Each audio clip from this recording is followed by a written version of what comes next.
Good afternoon, everybody. Thank you so much for coming today. I can't believe it's December 1st already. It's unbelievable how fast 2025 has gone by. I'm Melanie Loisum, Commissioner of the Maine Department of Environmental Protection and co-chair of the Maine Climate Council. My co-chair, Sarah Kern, and I are thrilled to have you join us today to review a year of progress implementing Maine's Climate Action Plan, Maine Won't Wait. Since 2020, we've come together each year on December 1st to celebrate the work that we've accomplished over the past year and to look ahead at the year to come. So much of our work depends on partnership, collaboration, and shared commitment. We know how important it is to carve out time to come together and reconnect, so thank you all for taking your afternoon with us. This felt like an important moment to do that. We're now 5 years into implementing Maine Won't Wait, 1 year into the updated 2024 plan and its new strategies, and 5 years away from 2030.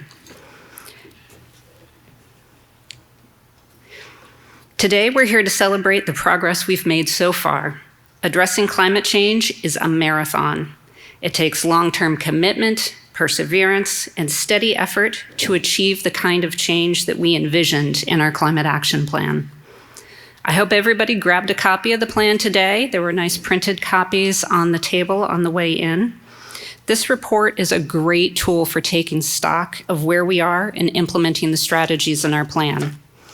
As you review the report, you'll see that even in a year with strong headwinds, we're still making steady progress and remain committed to protecting the Maine that we love. The report also tells the story of how the foundation we've laid over the past 5 years is now bringing new programs and ideas to fruition. We can particularly see that momentum at the local level, and you're going to hear some about that this afternoon. So many communities are stepping up to build resilience and tackle climate change.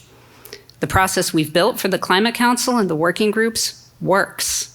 It's helped us prioritize and focus, navigate differing approaches, and make the most of every opportunity that has come our way over the past 5 years. It's your work and dedication that moves our plan forward.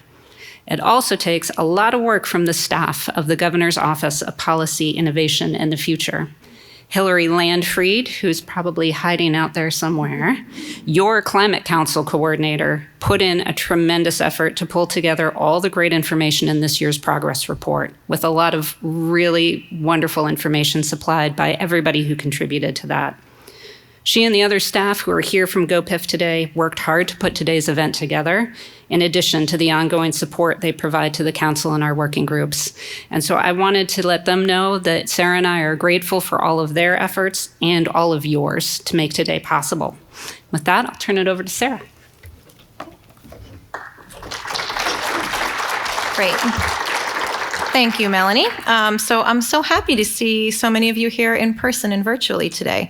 This work wouldn't be possible without all of you. And meetings like this are really important for us to get together to share ideas, to coordinate, and to strengthen our collective efforts. We have an engaging agenda for you today. As Melanie mentioned, over the past 5 years, Maine Won't Wait's focus on local leadership has helped Maine communities build real momentum to tackle climate change. We have a fantastic panel of local leaders who are going to share their success stories with you, as well as lessons they've learned along the way in overcoming challenges to implementation. And then we'll open the conversation to the room. We want to hear from all of you about the successes you've had over the past year. We know it's been a challenging year, and we're also consistently hearing about the creative ways that communities, agencies, and partner organizations are finding ways to work together, to organize, and to continue making progress. We'll then turn our focus ahead to what lies in 2026. At the most recent Climate Council meetings, we've shared updates on federal policy changes. And while there's still significant uncertainty, we're starting to get a clearer picture of the new playing field and what it means for our new work. And so a panel of Maine Climate Council leaders and agencies will share the challenges they are tracking as we enter the new year and their plans for how to tackle them. We're then going to open the conversation up to the room again to hear your thoughts on what the Climate Council and its working groups should be focused on in the coming year. 2026 is the midpoint between the release of the updated plan in 2024 and when we start working on the next iteration of the plan for 2028. So it's a great time to sort of reflect on where we're making progress. And then finally, I hope you'll stick around for some cookies and cider after the meeting. We thought it might just be really nice for everyone to have a chance to socialize and share stories at the end of the meeting. So we saved some time for that as well. I am ready to introduce a special guest, but I'm not sure if she has arrived yet. So our plan for today, we wanted to introduce Governor Janet Mills, who's going to kick off the Climate Council meeting today. She's going to join us to reflect on the progress that we've made and also to look ahead at the work that we're going to be doing together over the next year. In 2019, Governor Mills and the legislature created the Maine Climate Council with overwhelming bipartisan support. They charged us with leading Maine's response to climate change by developing and implementing a climate action plan. And that plan, Maine Won't Wait, is a living document that captures evolving science, the expertise of all of you gathered here today, comprehensive public feedback, and the impact of local, national, and global events and trends. It is a reflection of the governor's leadership, not only here in Maine, but across the nation and the world. As many of you may remember, as she said to the United Nations General Assembly in 2019, as the first sitting Maine governor to ever address that body, if our small state can do it, you can. Maine won't wait. She went on to join the U.S. Climate Alliance and serve as its co-chair, bringing to bear a bipartisan coalition of 23 other governors representing more than half of the country's population in our fight against climate change. She has prioritized solutions to the climate crisis that serve our people, strengthen our economy, protect the places that we love, and create a better future for Maine. And so in just a moment, we're going to welcome Governor Janet Mills. And so we'll just hold on for just a moment, please, while we wait for the governor to arrive. But very nice to see you all today. And thanks for coming in person. It seems like a really important moment to take stock of where we are and gather in person. I know we do an awful lot of Zoom meetings over the course of the year. So with that, I will hold for just a moment and we'll wait for the governor to arrive. Thanks.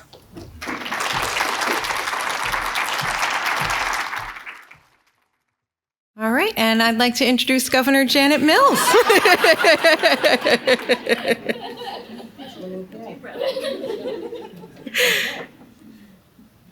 Thank you, Governor.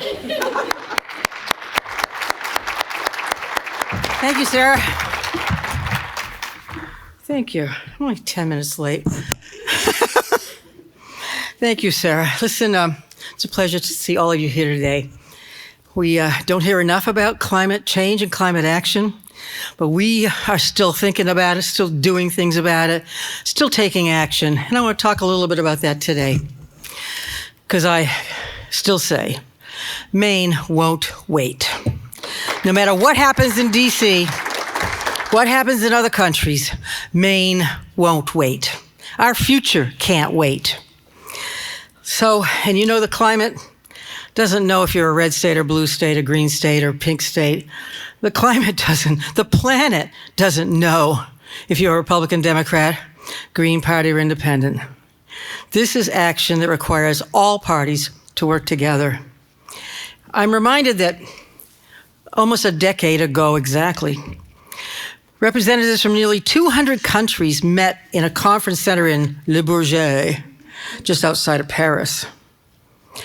December 12, 2015, negotiators from nations as small as the Marshall Islands and as large as the United States, yes, we were there, had finally reached a historic agreement to address a common concern of humankind.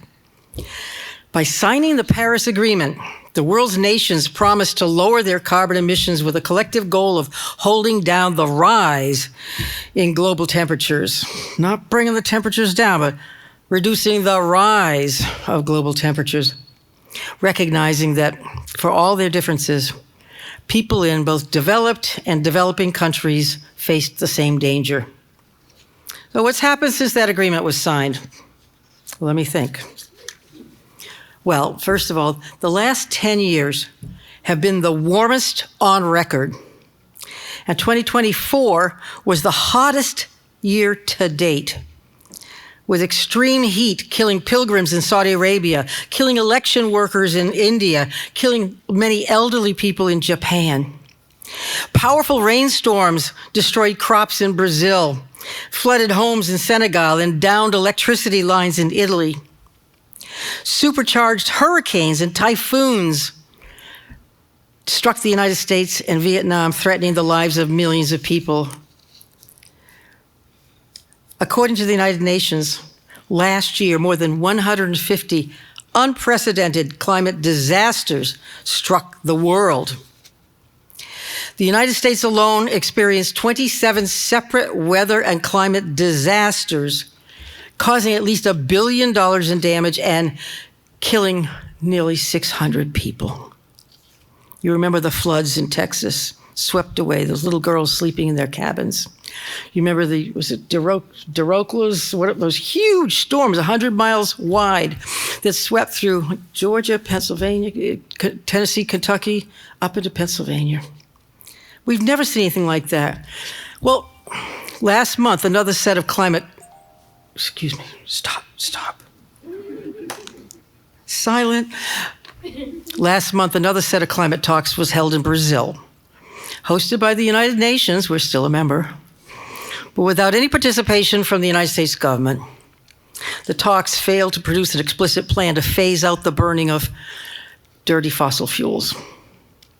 We know when we burn fossil fuels like gasoline, oil, coal, we expel harmful greenhouse gases into the atmosphere. It bears repeating because people forget what happens. Those gases envelop our planet, our atmosphere. They trap heat and moisture.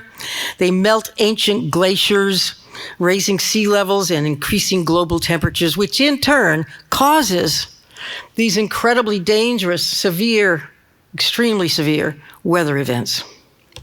These aren't isolated incidents. They're a pattern that will continue. Well, we know that clean energy produced in Maine and across New England is a more reliable and less expensive source of energy than fossil fuels.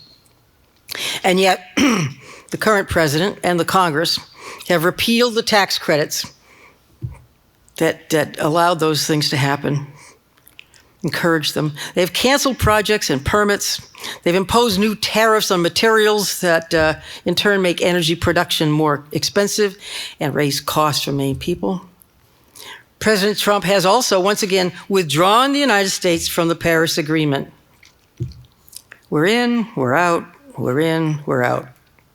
That's the bad news. There's some good news. It may be hard to believe, but since the Paris Agreement, we've actually slowed our global emissions, or at least the increase in them. And if nations stick to current policies, the average temperature is projected to rise by 2.5 to 3 degrees by the end of this century. That's still a lot, considering the impact on rising seas, et cetera. But it's a significant improvement from where we were 10 years ago. Nearly 10 years after that historic summit in Paris, 250 teachers and students from 12 Maine counties got together in Orono. April 4th, 2025, the first State of Maine Youth Climate Summit. And young people there were learning how to turn their talents into action to protect our planet. Their keynote speaker, marine biologist Ayanna Elizabeth Johnson, Dr. Johnson, asked them, quote, "What is it that you, specifically you, can bring to the table? What are you good at? Let's start there," she said. It's a question facing every one of us in this time of both peril and possibilities. Let me tell you what Maine is good at. Maine is good at making progress no matter who occupies the White House, especially when it comes to climate issues. Since I've taken office, we have invested in alternative sources of energy. We've weatherized many homes and businesses. We've created thousands of good-paying green energy, green-collar jobs. We've installed more than 180,000 heat pumps statewide, exceeding our original goal of 100,000. And we set a new, more ambitious target of installing 275,000 heat pumps by 2027. And this was an initiative that wasn't a Democratic Republican initiative. Actually, my predecessor believed in heat pumps. Put 23 of them in the Blaine house. Just saying. We've built nearly 1,000 new homes with energy-efficient technology, and we've encouraged the use of sustainable building materials like Maine-made wood fiber insulation, high-quality insulation, cost-effective, to better protect homes and bring down heating costs. We've reduced the percentage of Maine households overall who are dependent on heating oil from 70% in 2010 to now 50% in 2024. Overall, we're on track to cut our consumption of heating oil by half by 2050. We've added more than 2 gigawatts of energy with the construction of thousands of smaller solar projects in every corner of the state, and large-scale wind projects like the one on a blueberry farm in Washington County, which will generate enough electricity to power nearly 40,000 homes. Good stuff. Maine has now crossed the threshold of using more than 50% of our electricity from renewables, and we're on track to hit 100% clean energy by 2040. Let's keep at it. We can't wait. I'm proud of that progress, of course, but we know the energy bills are still way too high. As you know, Maine shares an electric grid with the rest of New England, where more than half of the electricity generated comes from natural gas. That natural gas is imported into Maine from other states and from Canada. On top of that, residents are paying for storm recovery costs from extreme weather events that damage the grid. We have to keep relying on expensive fossil fuels. We have to keep reducing our reliance on fossil fuels, which is why I established Maine's first cabinet-level Department of Energy Resources. They can procure more locally produced energy and promote affordable and reliable energy for Maine. Investing in alternative sources of energy will only save ratepayers money, and it will also support our economy. The investments we've made, along with Maine's first clean tech incubator at the Rue Institute, have expanded our economy to employ more than 15,600 people in rewarding green-collar jobs. We must and we will continue to address climate issues and the threat of severe weather events over the long term for the health of our people, the health of our environment, and the health of our economy. But we can also take some immediate steps to protect our towns, homes, and businesses from these extreme weather events caused by climate change. 4 years ago, we launched the Community Resilience Partnership, which has grown to include 267 communities across Maine. The town of Alna, for instance, used a grant from this partnership to purchase lithium batteries to power refrigerators at the food pantry and allow residents to borrow them during power outages so no one loses their food that they can't afford to replace. Following the storms of late 2023 and early 2024, Hannah Pingree, former director of my policy office, Office of the Future, worked with the legislature to deliver a historic $60 million in storm relief to rebuild working waterfronts, to help damaged inland businesses recover, and build stronger infrastructure to withstand extreme weather. For instance, during those storms, the pier, the bait building, the fuel system, and float system in Cape Porpoise were all significantly damaged. That town is using its storm relief grant to raise the wharf by about 2 feet, improving commercial fishing access and visibility for the harbor master. With the support of Democratic and Republican leadership, we introduced and passed LD1 to enhance emergency planning at all levels and to prepare communities for severe weather and reduce storm-related risks for Maine homeowners and businesses. And we created the Maine Office of Community Affairs as a one-stop shop for town and city leaders to access state programs and help with their challenges. Sort of similar to the state planning office that used to exist. People remember that? My predecessor disbanded it.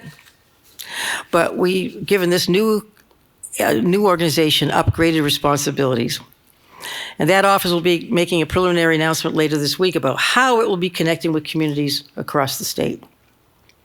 Well, taken together, Maine has invested more than $500 million in state and federal funds in climate action since I became governor. Maine will continue our vital work with nationwide, regional, and state partners, including the U.S. Climate Alliance, which I co-chaired for a few years, to tackle climate issues no matter who resides in the White House. Clean air and clean water know no political party. Republicans as well as Democrats down through history have recognized the great need to protect our environment. It was Richard Nixon who invented the EPA. Our planet is neither blue nor red. It is the home of all peoples, and it is the responsibility of all peoples and all governments to preserve it for future generations.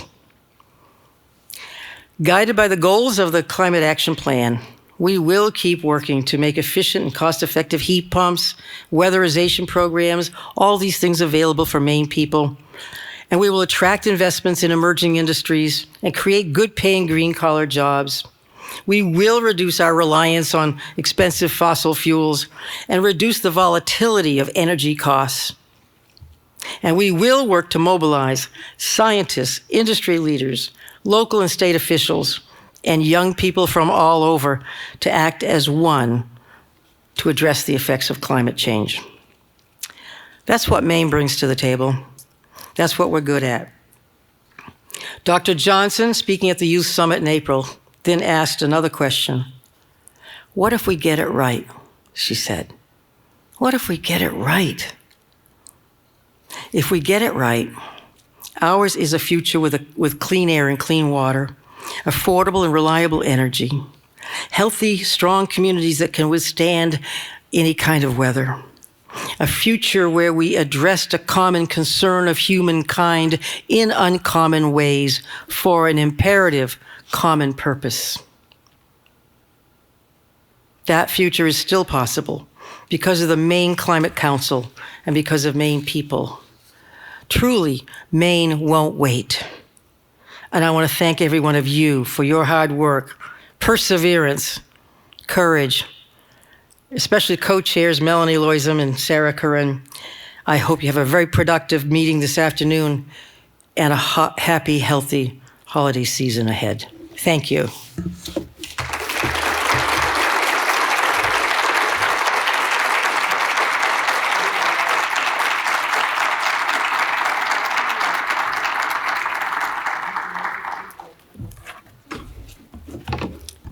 Thank you so much, Governor, for taking the time to join us today to celebrate all of the actions taken in Maine under your leadership to address climate change. You've given the Climate Council and everyone in Maine a guiding light to follow as we've wrestled with the questions of how to respond to the changes we've seen in our climate.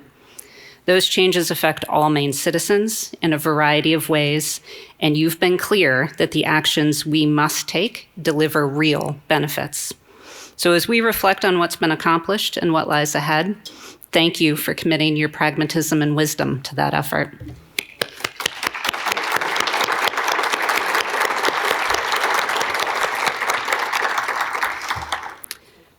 The Climate Council's 2025 Progress Report highlights that the Council and its working groups have done the hard work of building a strong foundation for climate action over the last 5 years, and how we've seen that work turn into real benefits. Maine's Climate Action Plan has consistently emphasized practical, common-sense solutions that improve the lives of Mainers. The panel you'll hear from next will share how advances across all 7 strategies of the plan are delivering meaningful benefits in communities statewide. I'd like to now invite the members of our first panel to come up and join me on the stage.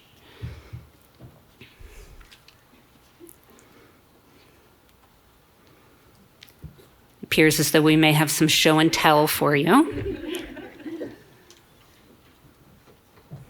So our moderator is Ashley Krulik, Maine's Community Resilience Partnership Program Manager. Governor Mills launched the partnership in response to recommendations in Maine Won't Wait to support communities with technical assistance and funding to advance regional climate initiatives.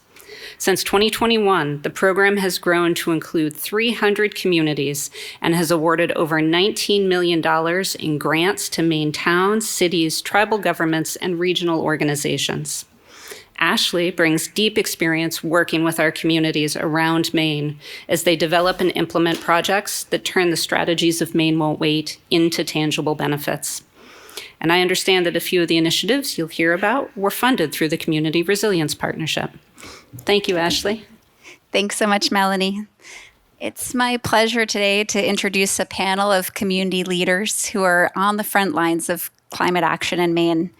Our panelists today represent small, rural Maine communities, as well as regional planning organizations and community-based organizations, all of whom have been implementing innovative and important work to increase resilience in communities across our state. Luke Dyer is the town manager of Van Buren, Maine, where he's led efforts in downtown revitalization, community resilience, and placemaking since 2022. A former law enforcement professional with more than 30 years of service, he now focuses on fostering sustainable growth through projects such as the Van Buren Community Garden, small business incubator initiatives, and environmentally conscious downtown redevelopment. In recognition of his leadership, Dyer received a 2024 William F. King Jr. Downtown Champion Award from the Maine Downtown Center and a 2025 Rising Star Award from the Maine Town, City, and County Management Association. Luke is also one of the newest Maine Climate Council members, so welcome, Luke. Johanna Blackman is the Executive Director of the Climate to Thrive, or ACTT. ACTT grew out of a grassroots initiative focused on addressing climate change at the local level. Now, 10 years out from its founding, A Climate to Thrive builds community-driven, equitable climate solutions. They design, implement, and share decentralized renewable energy solutions and support community or climate resilience initiatives. Johanna was a founding member of ACTT and became executive director in 2021. Johanna started Local Leads the Way, a program supporting community-driven climate solution initiatives throughout Maine and sometimes beyond, with a focus on sharing resources and reducing duplication of effort. Lastly, Emily Arabi is the Executive Director of the Lincoln County Regional Planning Commission. She brings over 15 years of planning, permitting, and ordinance review experience in both the private and public sectors to the RPC, with a focus on environmental planning. Emily is involved in coordinating with state and federal agencies to provide planning and environmental sustainability technical assistance to Lincoln County municipal leaders, boards, and committees. She has also served on the Community Resilience Working Group of the Maine Climate Council and as a commissioner on the Infrastructure Rebuilding and Resilience Commission. Luke, Johanna, and Emily, it's so wonderful to have you all here today. Thank you so much for joining us. I think we'll probably dive right in, and we're going to start with hearing a story from each of you about how Maine Won't Wait has made a real difference in your community. And Luke, perhaps we could start with your story in Van Buren. Sure. It is on, okay.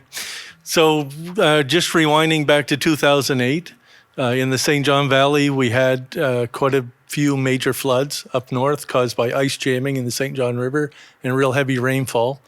That ultimately led to the destruction of a cul-de-sac neighborhood in Van Buren that removed 3 houses that were over 100 years old and 2 garages. And that space on the left is kind of created just a hole in our central downtown. That is right in our central downtown. And it actually shows it mowed here, but we weren't even mowing it. It was just a field.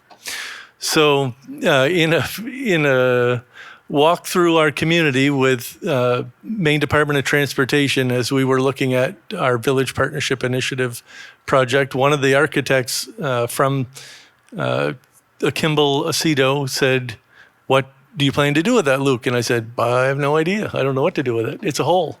Everybody calls it the hole. I don't know what to do with it." And it actually is beautifully wrapped by the violet stream, really kind of encases the whole property. It's 3.2 acres. And so we discussed the possibility of, maybe installing a park there. In 2023, I went to visit my daughter in Putney, Vermont. And my daughter was so proud of her garden, she kept telling me. and wanted me to see her garden. Well, ultimately, I was led downtown Putney to visit the community garden of Putney. And I immediately recognized how valuable that could be in the town of Van Buren.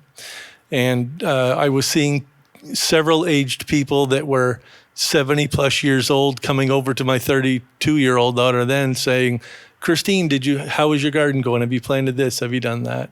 I thought this is an excellent opportunity in Van Buren to help curb some of our aged loneliness. And if you've ever heard me talk before, and you'll probably hear it in the future, the one secret sauce that I believe is helping Van Buren revitalize is when you bring people together that don't normally connect together. That's the secret sauce. And so that's helped move us forward.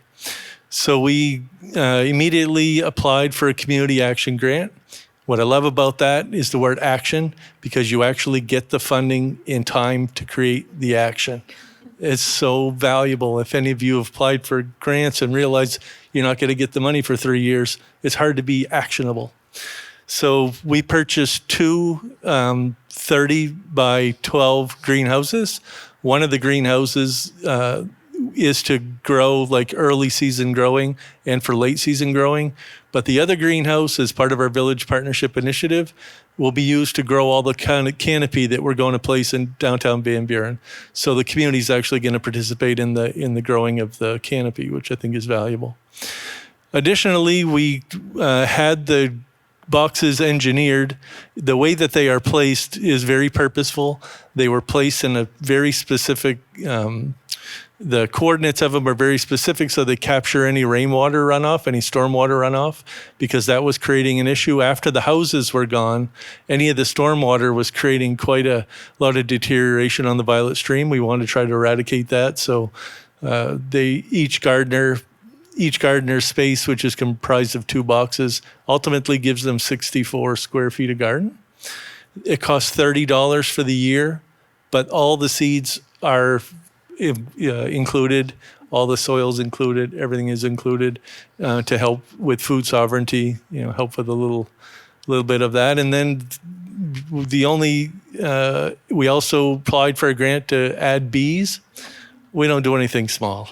It just kept growing. People kept saying, do you want to do this? Do you want to do that? We have 4 beehives in behind the fence in the back. There, we kind of keep them away from the public. But we've also got funding for 4 more bees. It's called the Be Kind Garden. And we have a caretaker that's taking care of the bees for us. We produced about 10 quarts of honey this year, and next year we hope to triple that. And we're adding 4 more hives next year, so we're proud of that. And I think the last part of our project, the whole site will be completely solar next year. We have all the solar panels and batteries and everything we need to create a completely off-grid garden to run the pumps, the fans, and everything else that belongs in the garden. And we also encountered just one last problem, and that was we all grew too much food. And it's funny, but we did. I just had to stop eating lettuce. I couldn't eat anymore. It was ridiculous. So unfortunately, the downside of that is some of it went to waste, which we didn't want. So I applied for another grant to build a farm stand. So we actually grow a few plots that are for the community market, but most of the overgrowth that we grow this year is going to go into that farm stand so we can give it to people if they need it. There'll be a donation box there, but it's to save us from wasting this food. We don't want to waste any of it. I could have fed everybody in here with tomatoes easily, So we, next year in 2026, we'll actually have 20 garden spaces for gardeners. There's that much demand at this point. And just keep growing it. We'll keep adding what we can. Excellent. Thank you, Luke. And I think Luke made it clear around this project is always evolving and always growing. It is not standing still. I think you were 1 or 2 months in when you said, oh, I had an idea. I want to add this to it. Or I found a local person who can make these greenhouses rather than truck them in from somewhere else. And you were just problem solving along the way and just adding more to create this centralized hub that is clearly so valuable to the community and accessible accessible and providing local food. That sounds like fresh produce is a little hard to come by up in northern Maine. So it's wonderful to hear. So yeah, thank you so much, Luke. Next, we'll go over to Johanna. Thank you, Ashley, and thank you for inviting me to be on this panel with such incredible leaders. So I'm here today to share with you about a network that has formed of energy coaching programs from throughout the state of Maine.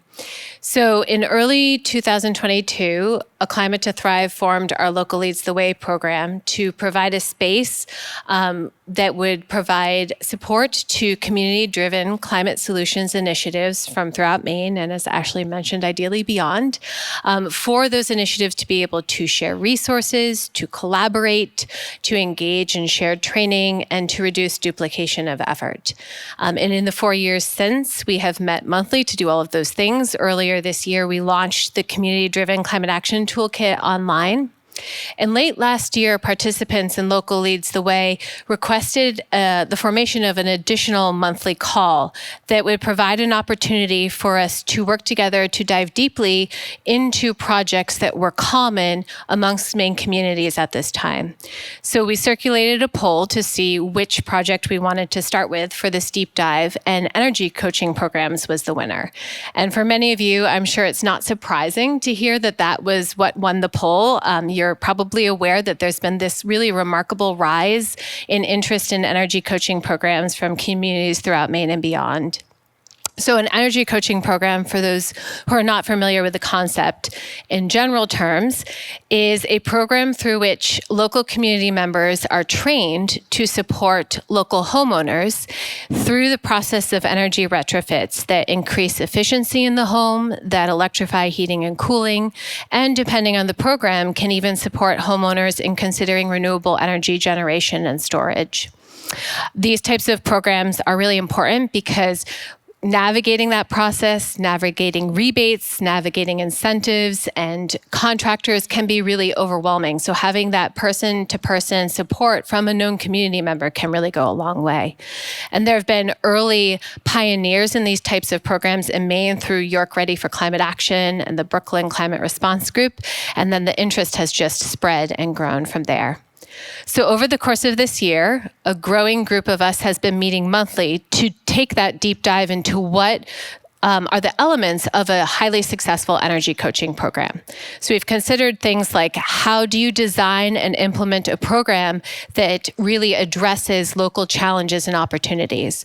How do you effectively recruit and train energy coaches? How do you meaningfully engage with homeowners and really support low and moderate homeowners in particular? How do you navigate the legalities associated with a program? How do you fund a program? How do you keep track of rebates and much more?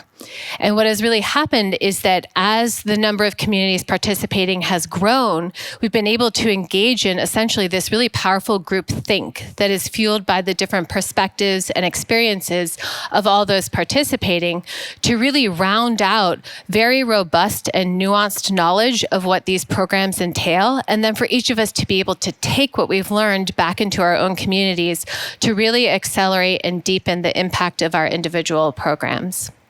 I know that for us at A Climate to Thrive, that the program has really meaningfully impacted our development of our own energy coaching program. We are also currently developing an online library of associated resources that are really essential to energy coaching programs, so we can really reduce that duplication of effort and make developing and implementing a program more accessible to communities with less of a lift up front. And other meaningful collaborations have grown from these monthly meetings, including a recent collaborative response to a Relevant Efficiency Maine Trust RFI, collaborative consideration of grants, and collaborative consideration, for example, of software to track clients through energy coaching programs to really streamline those different essential elements of programs. And it felt really important when I was asked to highlight something from this year to highlight this at this time. I did want to mention that recently with the new release of Maine, the update to Maine Won't Wait and the update to the Community Resilience Partnership Community Action Grants, towns can apply for community action grants to fund energy coaching programs, which is a really important opportunity. And And these types of programs feel extremely relevant right now. I think many of us saw that when the federal government withdrew support for climate solutions, a lot of local communities and individuals stepped up to make sure that that very vital work continues. And energy coaching programs are a wonderful way to channel that volunteer interest, that local interest, into something meaningful and measurable. They're also a great way to continue to build local energy knowledge, which is very important in empowering communities to really navigate the challenges ahead. And they're kind of rooted in this recognition that the best way to form collaboration around climate solutions across perceived differences is through consistent, dedicated person-to-person relationships. I also think that the type of monthly meetings that have happened through Local Leads the Way to support the growth of these programs is really important at this time as well. We really can't, as many of us are acknowledging, address climate change in this siloed community by community approach. That approach is way too slow and it's way too resource intensive, particularly at a time when resources are limited or there's more hurdles to jump through to access those resources.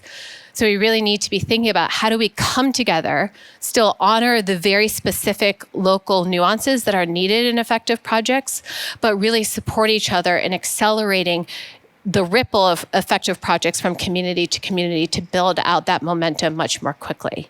So it's been such a pleasure this year to host this space, which is really all Climate to Thrive has done. And the impact and the content that has been generated in that space has really been thanks to all the participants and their generosity and the way that they've leaned into leading through collaborative relationships. Thanks so much, Johanna. And as Johanna mentioned, they've really paved the way at A Climate to Thrive to make these tools and resources accessible to all communities to take on similar projects and start energy coaching programs of their own. I definitely encourage anyone to check out their library of tools. It's really valuable. And as Johanna mentioned, we do now have an action on our list of no match grants for the list of community actions to develop these energy coaching programs in your communities and receive grant funds to do so. So that's been really exciting to see. And so many communities are interested in implementing these types of programs. So there's a lot of excitement around that. All right, we'll go to you, Emily. Great, thank you. So I brought with me some, and the governor stole my thunder. She brought up the All in the Battery program, but I brought it with me, and I'll hold it up in a minute. But to kind of give you the backstory a little bit, Lincoln County, like most of Maine, has been impacted by more frequent and severe storm events. And we, in addition to focusing on physical infrastructure changes and how can we mitigate hazards, we also have put a significant focus on how we can ensure that our community remains resilient during and after these storm events. So in 2023, we partnered with Maine Sea Grant, Bowdoin College, Blue Sky Planning, and others to bring Maine Sea Grant's Social Resilience Project to Lincoln County. They had previously piloted this in a few towns in southern Midcoast, but this was the first time they were doing it countywide, and our county is a mix of inland, coastal, and one island communities. And the purpose of the project was really to look at increasing the resilience of those that are impacted by these storm events. That includes older adults, small business owners, those experiencing food or housing insecurity, people living on fixed incomes, young children and their families, for example. We had originally planned to do a tabletop exercise, and then we quickly pivoted because of the storms in December 23 and January of 2024, and found that there was no better learning opportunity than what people had just gone through, rather than trying to create our own tabletop exercise.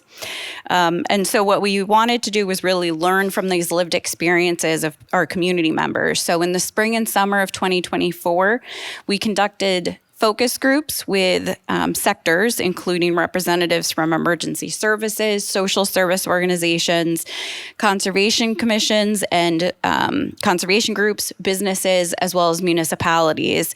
And then we also interviewed individuals who had actually experienced heightened social vulnerability from these storm impacts.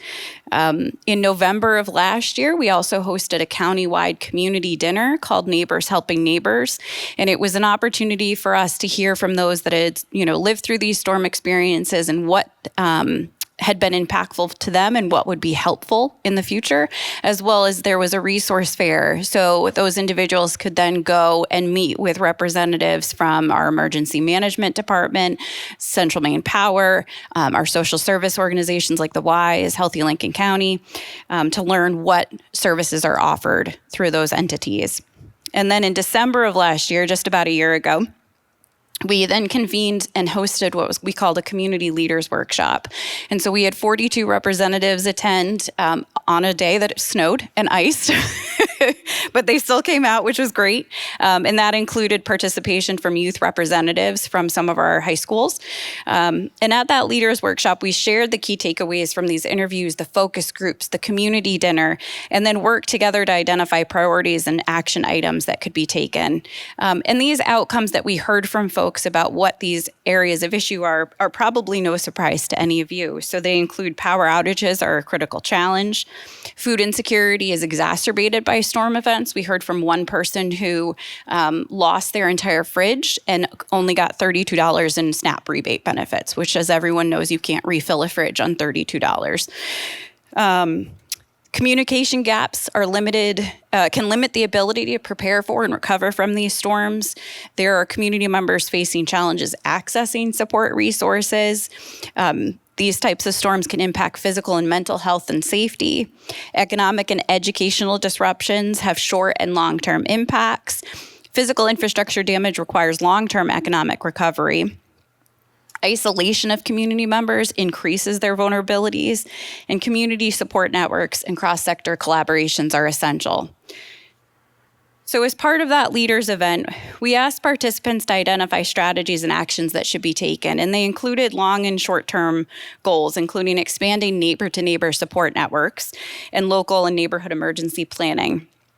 Inventorying local support resources available at different stages and make the inventory available to residents, as well as increase education on storm preparedness to community members during non-emergencies by highlighting existing resources and preparing a storm preparation guide for our residents.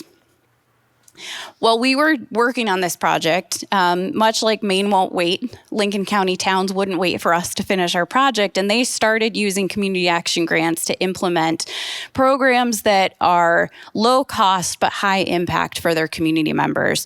So this includes the town of Alna, who was the first one to come up with this, and there's a picture of some of the Alna Climate Action Committee members, including Sherry Lyons, Fire Chief Mike Trask, Laura Graziano, our community resilience planner, who deserves a huge shout out for working with Alna, as well as Newcastle, who I'll highlight in a minute, and Scott Budd. And Karen Rose, who's the Climate Action Chair, was also incredible in leading this effort forward in their town.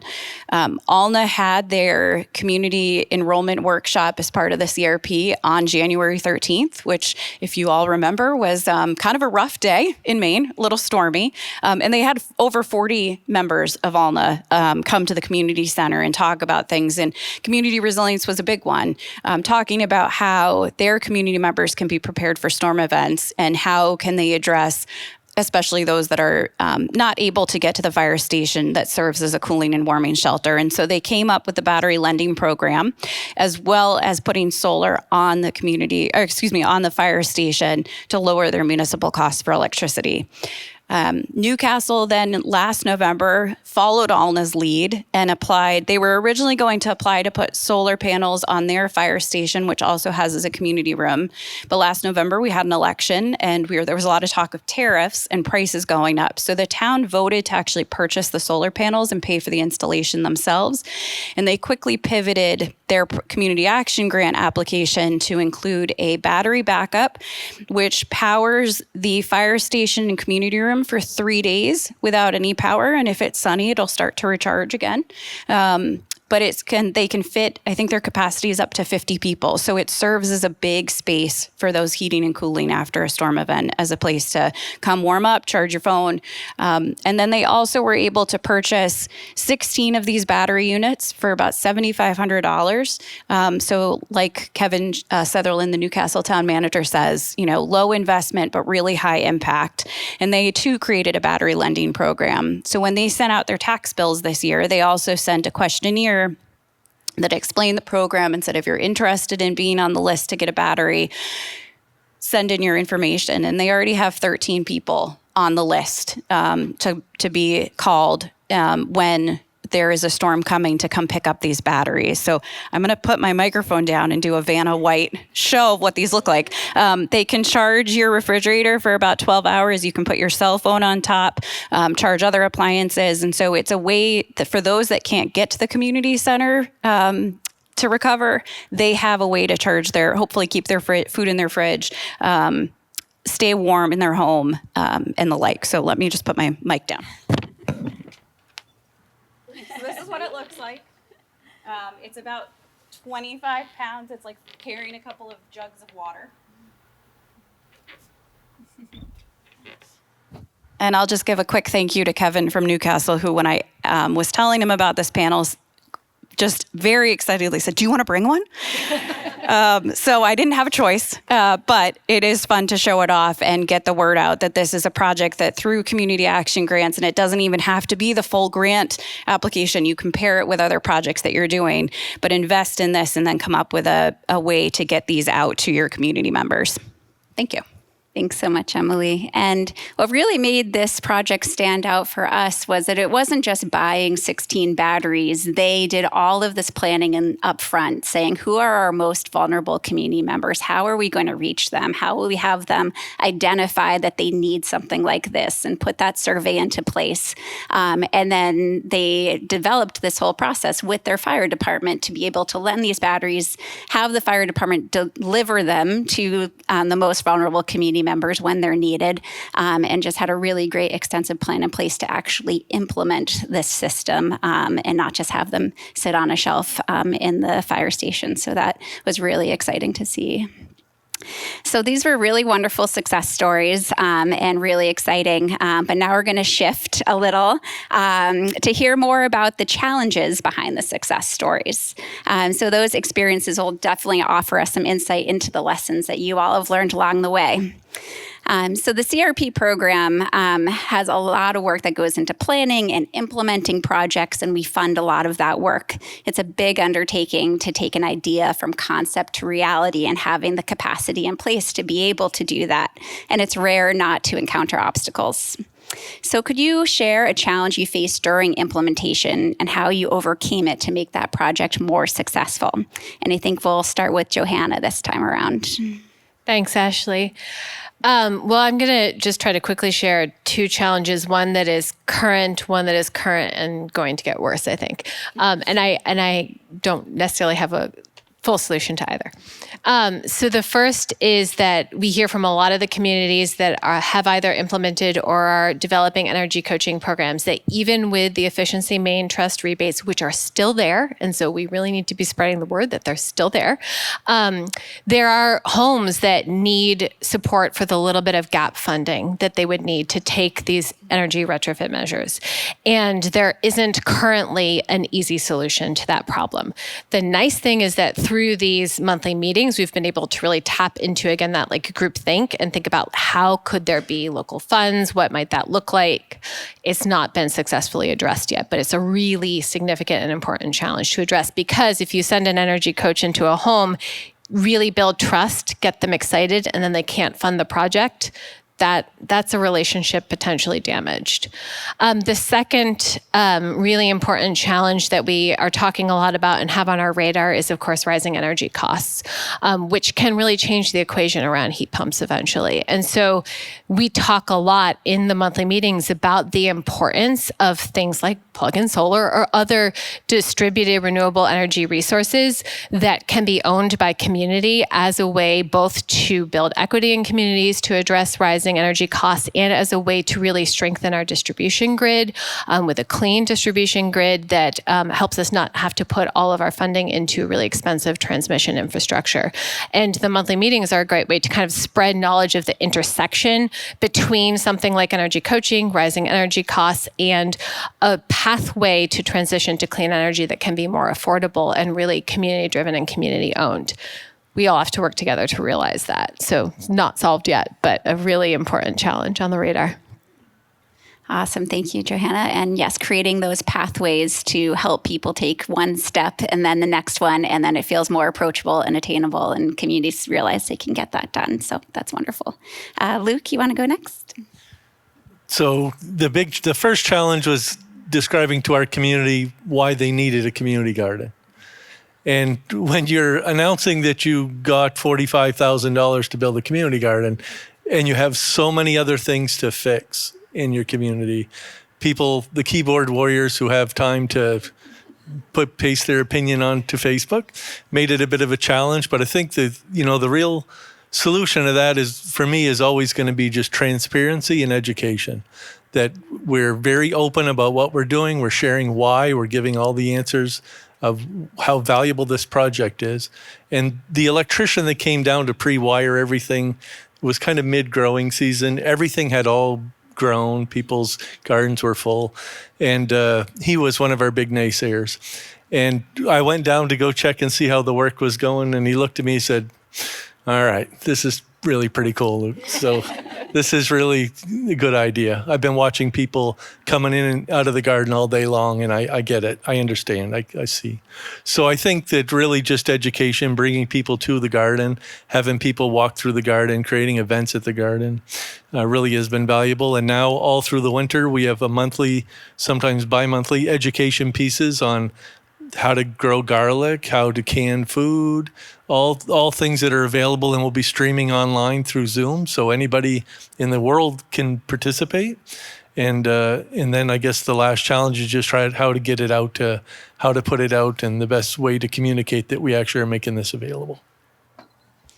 Yeah, the importance of education and outreach and relationship building is just clear, speaking to all three of you, but we certainly see that across communities in the state, that the more you can build relationships and be accountable for the work that you're doing, and not assume everyone's going to be on the same page at the same time, but working to get there and taking it one step at a time is really valuable. All right, Emily. So one of the challenges that both communities had, and I appreciate you saying earlier how thoughtful the logistics of this were, but we realized quickly that you don't always get to think of everything.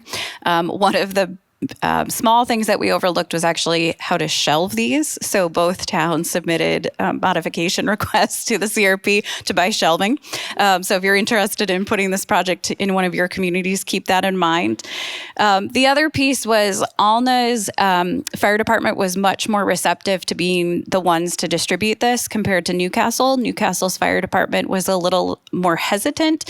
So one of the things Newcastle had to consider was who's the person that's going to be taking calls. And so they're actually looking at setting up a volunteer program for people to go and deliver them rather than the fire department, as well as having some set up at the town office. So if you're able to pick yours up before a storm event and you can carry it, that you could be a pickup rather than a drop off.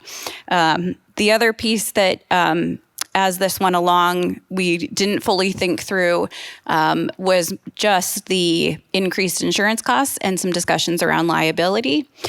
So both communities had these conversations with MMA as well as their town attorney on this project, just to make sure that everything was on the up and up when it came to handing these batteries out and getting them back in. Thanks, Emily. Yeah, those are really great lessons learned. And as we go out and talk to other communities about this program, they're all so excited about it. And we always immediately say, you should reach out to Newcastle and Alna, because it's important to learn what they went through and be able to account for the lessons that they learned along the way. And also something we're very fortunate for with our grants is that we were able to be flexible when they said, we really need shelving or else we have nowhere for these batteries to go, that we were able to be flexible with that grant funding and work with the communities to improve the value of these batteries. So that was great. So we're going to end on a lightning round question. So everyone get ready. So you can choose which one you'd like to answer. But in 1 minute or less, what is a new climate project you're excited about developing in your community? Or where do you see momentum building for climate action? And Emily, sorry to put you back on the spot, but have you go first. Sure. So at a county-wide scale, one of the things we're excited about is we are working on updating our hazard mitigation plan. And we've incorporated both the action items from the Social Resilience Project, as well as municipal climate priorities that towns enrolling in the CRP identified into that hazard mitigation plan. So it's kind of a one-stop binder for everything related to hazard mitigation and climate resilience, which is incredibly exciting, and we're hoping that gets approved by FEMA soon. And then as far as seeing Newcastle and Alness project move forward, they are two of our shining stars in the county in terms of trying to get creative with community action grants and just projects in general. And so they're trying to take this solar program and the work that they've invested so far and take it to the next step, which is how do we lower grid disruptions to begin with. And so they're working together with Central Maine Power to try and come up with a pilot program for vegetative management at the local level. So they have the batteries if they need them, but the hope is that we don't lose power as often. So that's something they're really excited about, and we are too, for 2026. Awesome. Thank you. Luke, you want to go next? Yes. I'm thinking. We have a lot of projects. So I think the next big project for us, the one that we're most proud of, is in 2022, Van Buren owned over half its downtown buildings due to tax acquisition. That's pretty scary.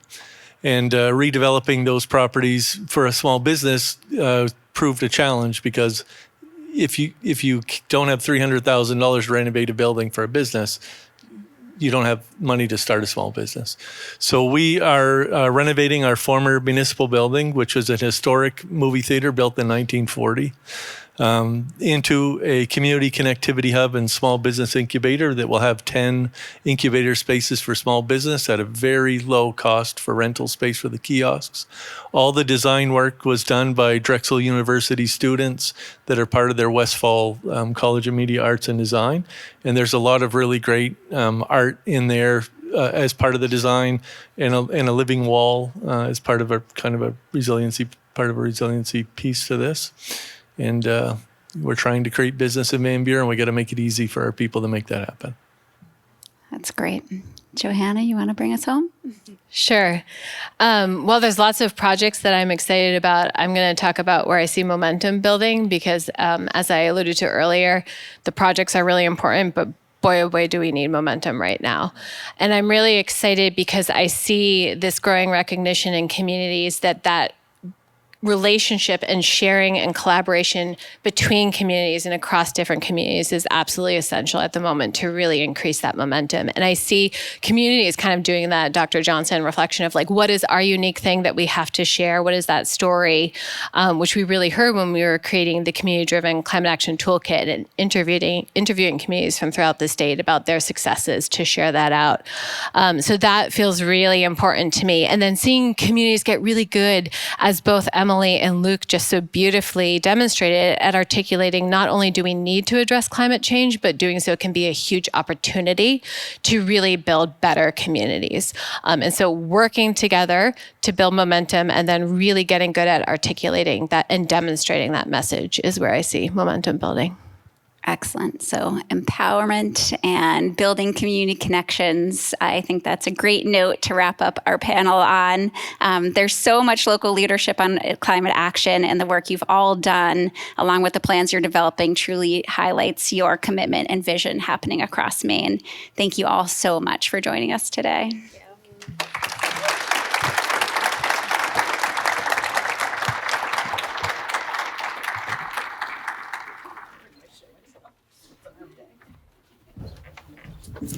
I'll just echo again, thank you so much, Luke, Joanna, Emily, and Ashley, for that really great conversation. What we want to do now is open it up to the room. We know, just like the panelists up here, so many of you are leading really amazing work that drives Maine Won't Wait forward. And the annual report that we just put together in no way can capture all of it. So we want to hear from you. What are you most proud of in your implementation of Maine Won't Wait for 2025? So there's a couple ways I'm going to ask you to do this. One, I already see people pulling out their phones. Great. We have a Mentimeter account that allows you to drop your answer in online. And for those of you who are chiming online, this is a great way to bring you into the room as well. But I also just want to open it up for you to speak to your neighbors. So I'll give you all about 5 minutes to turn to the person sitting next to you, if you haven't already introduced yourself, and tell them what you're most proud of for this year. and then I'll bring us all back together in a few minutes. Also, if you missed the QR code on your table, there should be printouts of it if you need it.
All right, I'll give everyone just one more minute. If you haven't entered it into the Mentimeter, please do.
All right, I'm going to pull us all back together.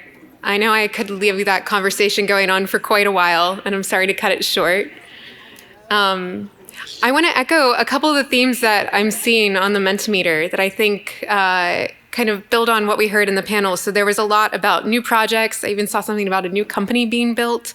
There was a lot on there about CRP and building momentum about community resilience, energy coaching programs that are taking off across the state, new legislative achievements, and a lot on there about sharing across different communities, new partnerships across multiple different levels, state, local, municipal, et cetera. So lots there. We'll be able to share some of these responses out. And at this point, we're going to transition to the next part of our agenda, which is really going to start looking forward at 2026. And the next panel is going to dig into that a little bit more. But I want to start by asking you all what's top of mind for you. So the question here, very easy. What's top of mind for you as we enter 2026? So this could be something about the momentum you want to build, a challenge you want to tackle, a new idea that you've been working on. And this one is just a one-word answer. We're going to have a word cloud for this. So one word, I think I'm giving you the opportunity, maybe even put in two if you want. What's top of mind for you for the Maine Climate Council as we move forward into this next year?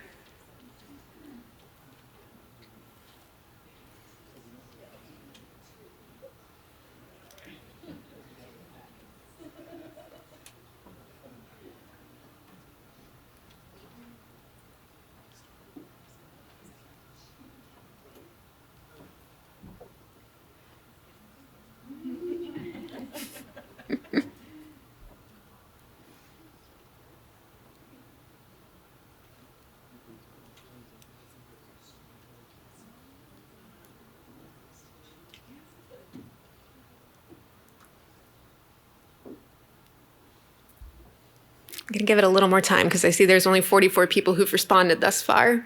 And I know we have a lot more than that in the room and online.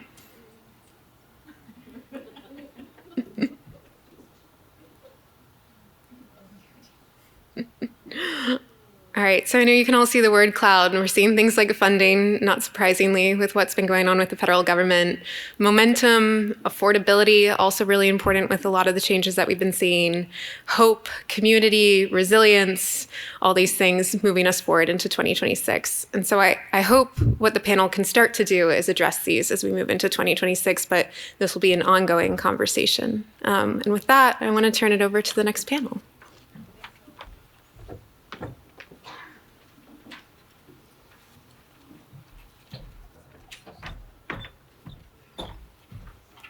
Great. Well, thank you all, and thanks for sharing how you're thinking about progress and where you think we need to be focused in the coming year. It kind of sets the stage for this next panel that I'm going to introduce. There is no doubt that 2025 has felt different than our first 4 years of implementing Maine Won't Wait. In recent Climate Council meetings, we've walked through some of the federal changes that are shaping our work. And while there is still a lot of uncertainty, the dust is beginning to settle, and we're getting a clearer picture of the landscape that we'll be navigating in 2026. So with this next panel, we want to take a clear-eyed look at what that means. What are the obstacles we're facing? How can we think about approaching our work differently? And what are the opportunities we can harness to continue the momentum that we've built over the last 5 years? And so it is my pleasure to have several of our Climate Council members and agency leaders join me for this conversation. I'd like to introduce Dan Burgess, Acting Commissioner of the Department of Energy Resources, Michael Stoddard, Executive Director of the Efficiency Maine Trust, Joyce Taylor, Deputy Commissioner of the Maine Department of Transportation, Dr. Terry Va, Director of the Maine Center for Disease Control, and Brian Ambrett, Director of the State Resilience Office.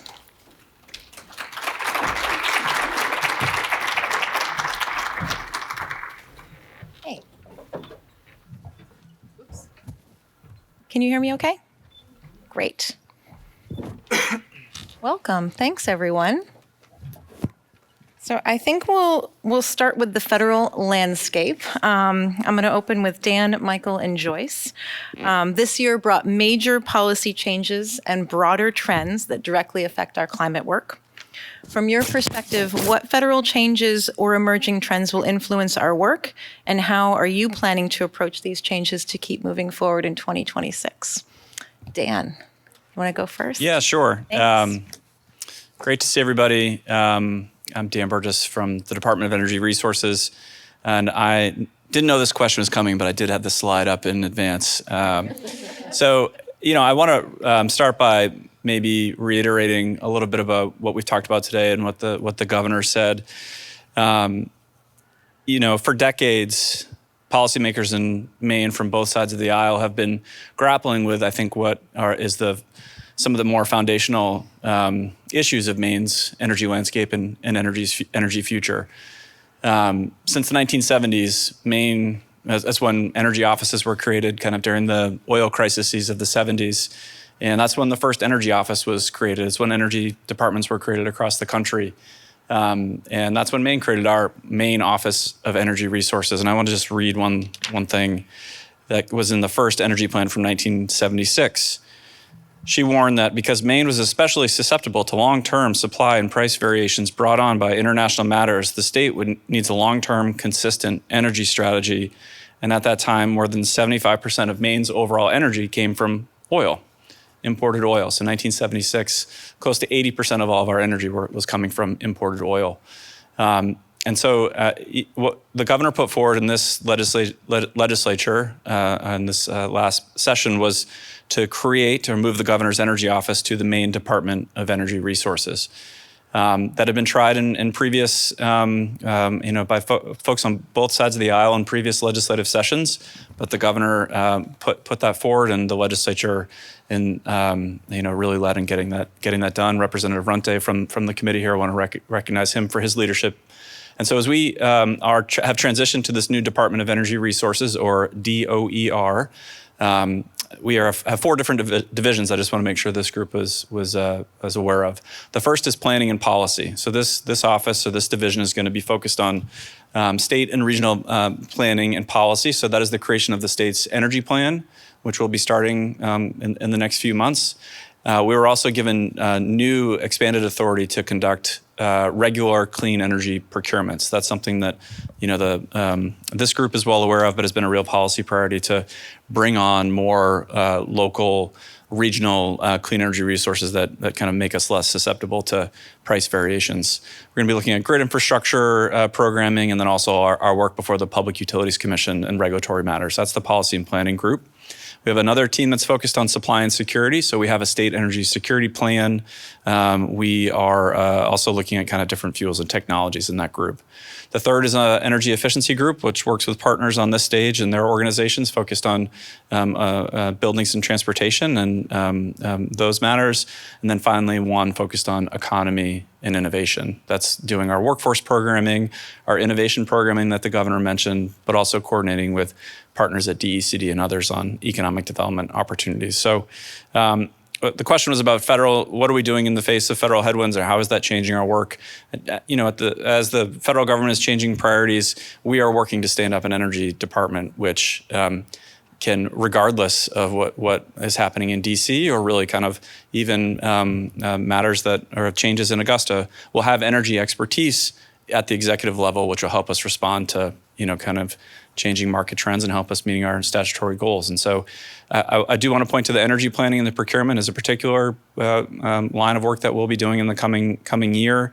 Be looking at federal changes, looking at changes to whether it's supply and offshore wind or to tax credits and what that future modeling looks like. We're going to be working on that. And then finally, I'll just say that we've been working really closely with our partners at the Public Utilities Commission to work with other states to bring on not just new clean energy projects, but the necessary transmission needed to develop those. It's kind of in the weeds, but the states have agreed for the first time ever in history to share the costs of needed necessary transmission infrastructure. And the first focus is alleviating the constraints that between northern Maine and southern New England. So it is really a really significant action. It's paired really well with the northern Maine procurement opportunity, which is going to be moving forward soon. But we are obviously working hard here in Maine, but also I think working collaboratively and really well with our regional partners to help us meet some of our challenges. So that's a high level what the department's focused on and how we're thinking about our time with the federal changes. And I'll leave it at that. Great. Thanks. Thank you so much, Dan. Joyce? It's an interesting time. You know, transportation doesn't tend to be political. That's a little different right now, and we're trying to navigate. But I think there's some good news. For example, we were very aggressive with obligating our electric vehicle charging money, and we've kept our charging fueling infrastructure grant. That's, I think, 15 million was federal share. We're one of 2 states in the whole country that was able to keep that money. So that's awesome. We have obligated 4 of our 5 years of the federal NEVI charging money. And if you had asked me in March if the money, I haven't even told Michael this, if the money was completely gone, we all said yes, but I think it's still in play that last year. I think you've got some red states that want that money. So I've asked Federal Highway point blank. I can't get a straight answer, which tells me they don't know. So I think there's still some promise there. I think that there are some targets definitely with this administration. There was a big announcement a week ago about stripping transit money from cities. Huge basic dollars gone. But there are a lot of states that are going to stand up to that. You know, I did hear the new federal transit administrator. They do believe in rural transit. We need rural transit in Maine. If we can get that funding, that could be a good thing for us. It's a tough time to know what we have for some of that funding. Some of you may be aware that Down East Transit went under.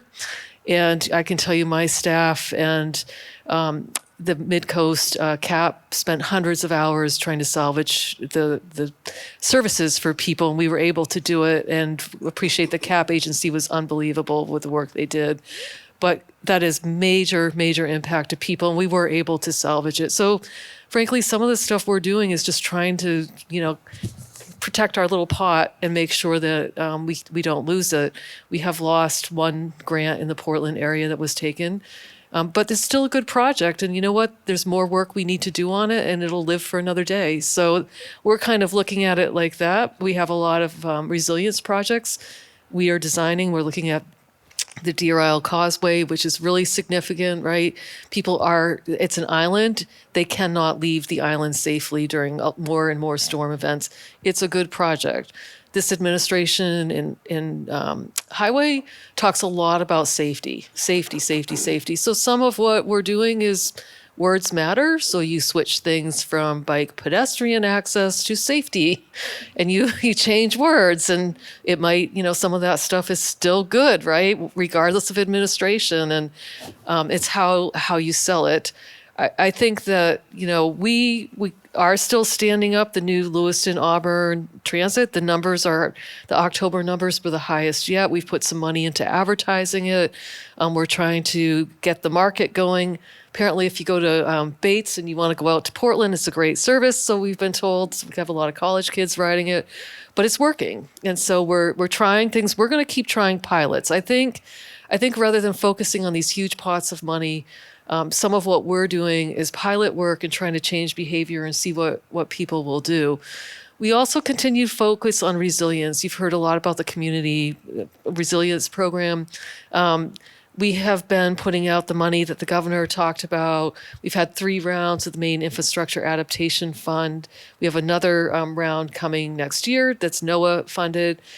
All of the work that Maine DOT is doing, we're going to continue to size our bridges, our culverts appropriately for storm events. And we've been doing it for years, and it doesn't really matter who's in charge. We feel it's the right thing to do.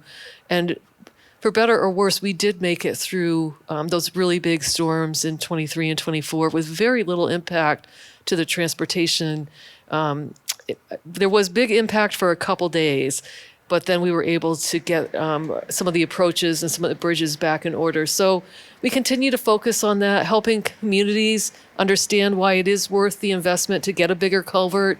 Yeah, it's more money, but you are protecting yourself if you can size a little bit bigger. And so we continue to work on that and put some focus in. So a lot of the work that I think is in transportation can continue on. And I think we just keep plodding along and doing our thing. And, you know, a lot of the work that we do that are big infrastructure projects that would affect resiliency or transit or active transportation, it takes us a while to develop that stuff. So we can just put it on the shelf and bring it out. I really do think, though, with the focus on safety, there's still opportunity to do some things. And it's interesting because I just came from an annual meeting and all the administrators talked, all the modal administrators. And it's interesting because in a lot of ways, I think Texas isn't that dissimilar to Maine in what they want. It's very interesting when you actually talk to the state at the colleague level about what they're trying to do. And if you don't think they care about resilience right now after their flooding event, I think they do. And when you talk to them. So I feel a little more hopeful when I go to an annual meeting and talk to my fellow states. I think the states need to lead the way a little bit. And I think states need to stand together and say to the administration, hey, it doesn't matter what color state we are. We all have a similar interest in some of this stuff. And I think I am hopeful that some of the NEVI money will come back because of that.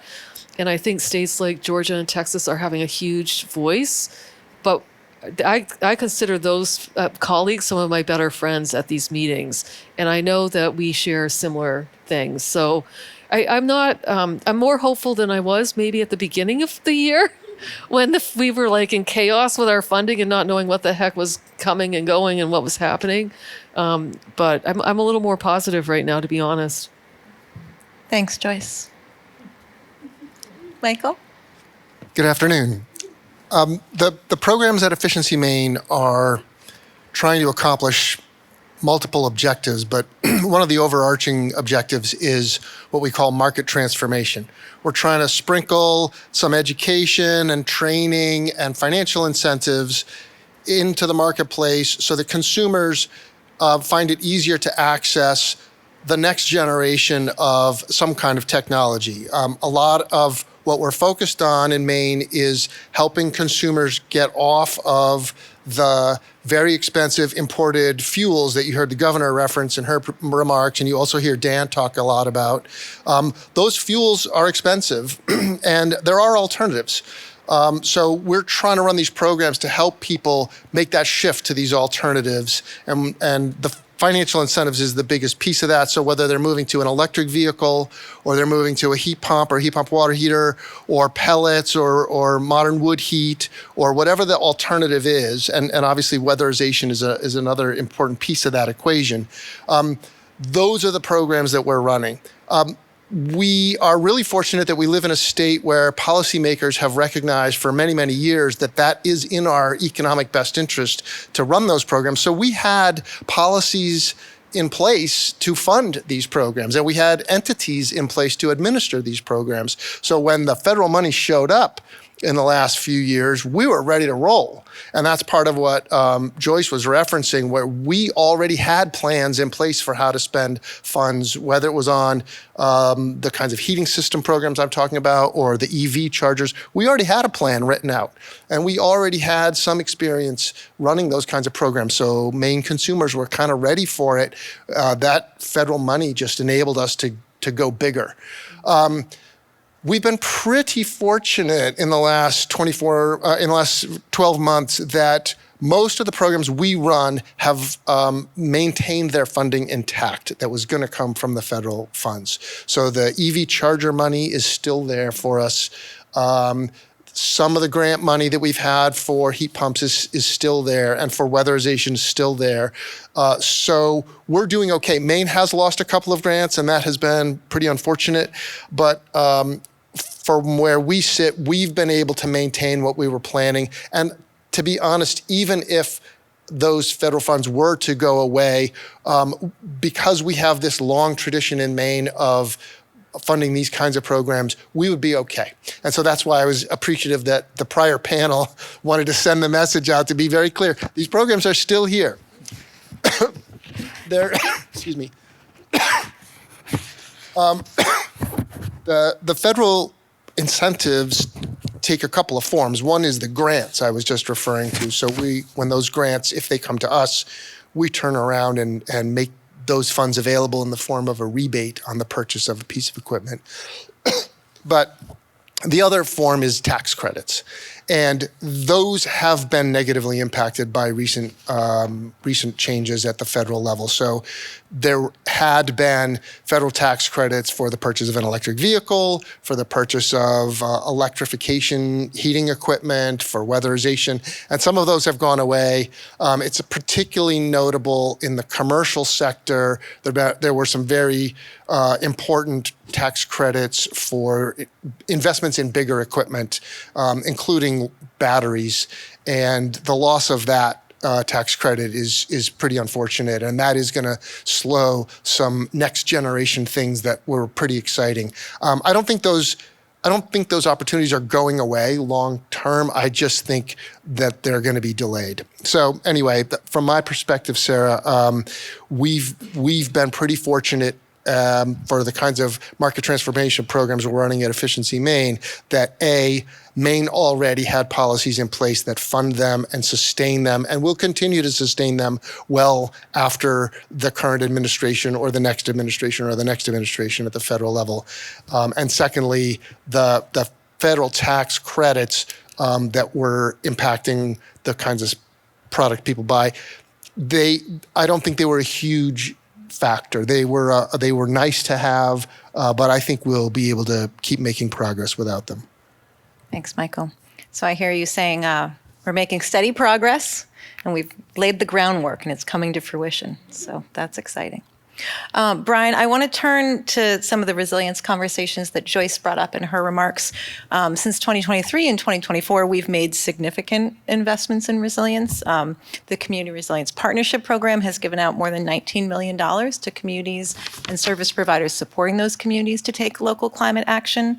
The governor mentioned the single largest investment in resilience in the state's history, and LD1 established the new State Resilience Office, which just launched in September, and Brian is the director of. So as you think about 2026 and continuing this momentum, what are you looking forward to? Yeah, thanks, Sarah. It's great to be here with you all today.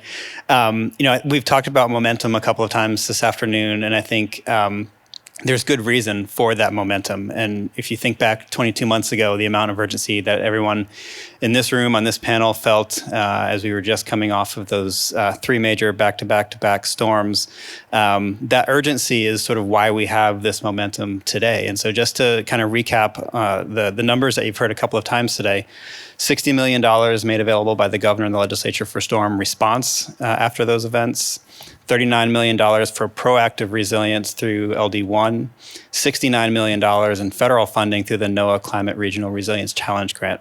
So that comes out to about $175 million in investment in just the past 2 years in resilience. And I think that would not have been possible without the real urgency that was sparked by those storms, and then the intense focus from the Climate Council and the Infrastructure Rebuilding and Resilience Commission on being better prepared the next time the storms roll around and have Maine in their sights. And so we're seeing this scale of investment moving in the right direction. And I think when you take a deeper look at the progress report, we actually see that since 2021, almost $500 million has been put towards resilience in Maine through state and federal funding. So that's pretty amazing. The arrows on the investments and the commitments are moving in the right direction. And these are really smart commitments to be making now, and they save money in the long run. By making these investments today, we're avoiding future costs of disaster recovery, of rebuilding, and the economic impact that goes with those disruptions, which studies have shown can be up to 13 times greater than the initial investments. So that's really smart to do that. And as Joyce was saying, many of the culverts that have been improved over the last couple of years had high survival rates for those storms. Very high, right? Yeah, super high. And so we're saving ourselves money when we make these resilience investments, and we're making our communities safer in the process.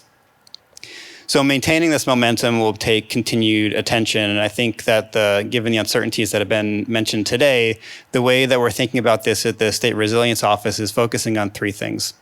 First is helping communities make more efficient use of their time and their capacity by providing more and easier access to data about where flood risk and climate risks are greatest. And then the guides and tools that make it easier to understand how to incorporate that information into your decision-making and your projects. So in the next year, we'll be launching an online data hub for climate risk data.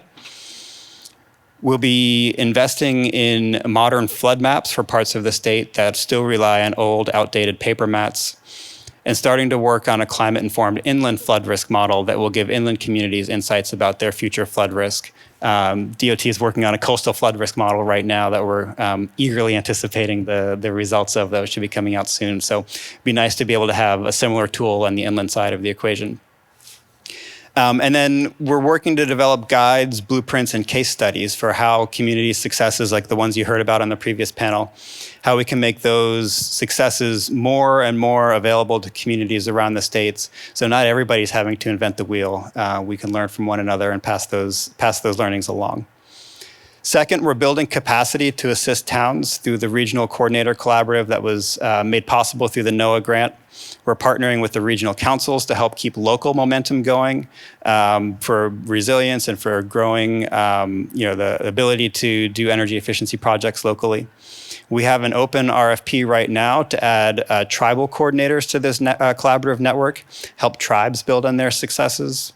And we'll be releasing an RFP in the coming weeks for a resilience finance coordinator to help communities really understand what their options are at the budgeting level to start building resilience into the way that they plan and do budgets, and at the project development level so they can think beyond grants into different sources of financing for their resiliency projects.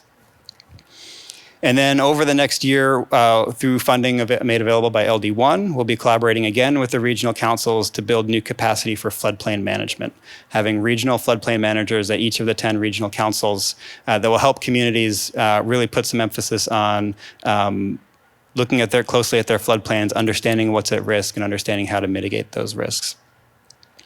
And then lastly, at the Maine Office of Community Affairs, we're working across all of the programs at MOCA and with other agencies like DOT to make state government easier to navigate for community leaders and their staff.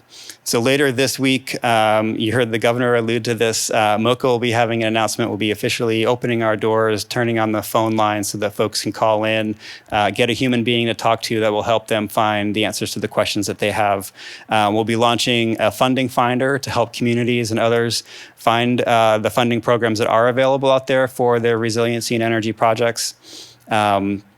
And their incentives for those projects. And so MOCA will be coming online in a more robust way this week, so stay tuned for announcements there. Great. That's very exciting, Brian. And it's great to hear about all of the important initiatives at the new State Resilience Office.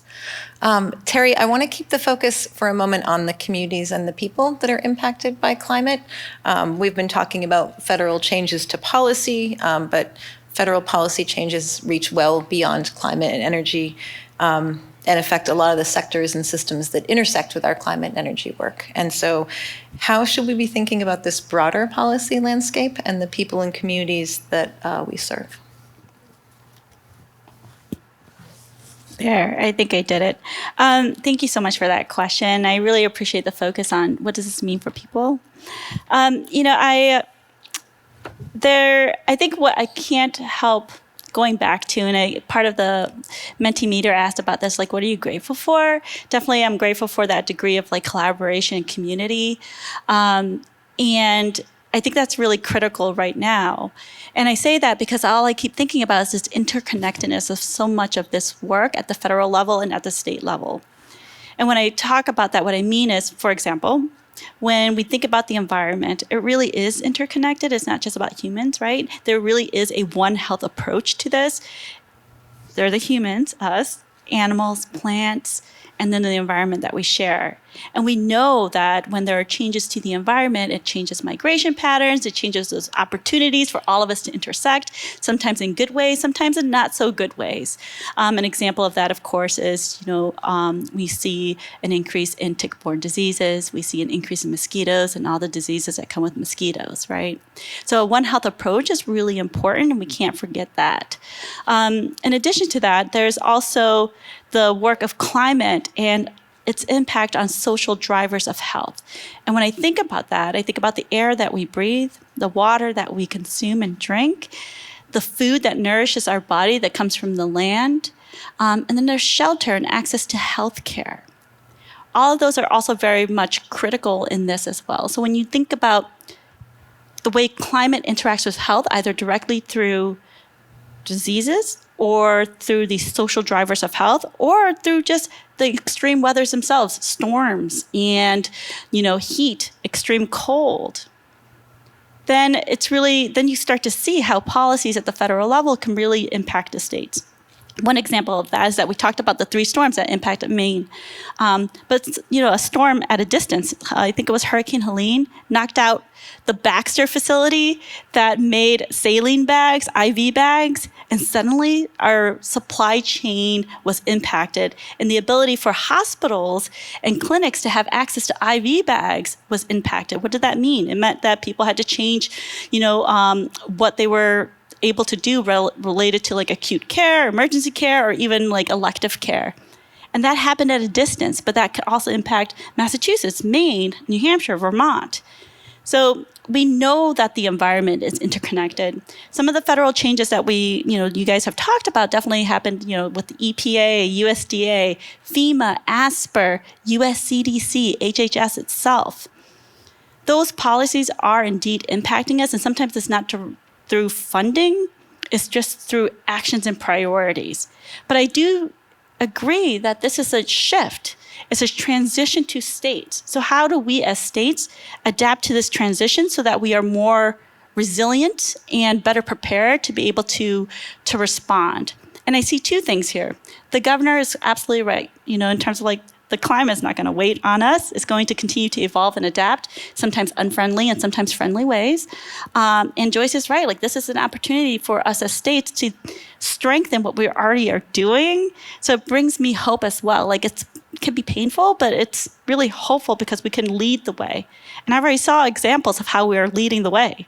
Whether it's the community garden or those really cool batteries that was displayed earlier. And that we are already doing that, and if anything, I would like to encourage that.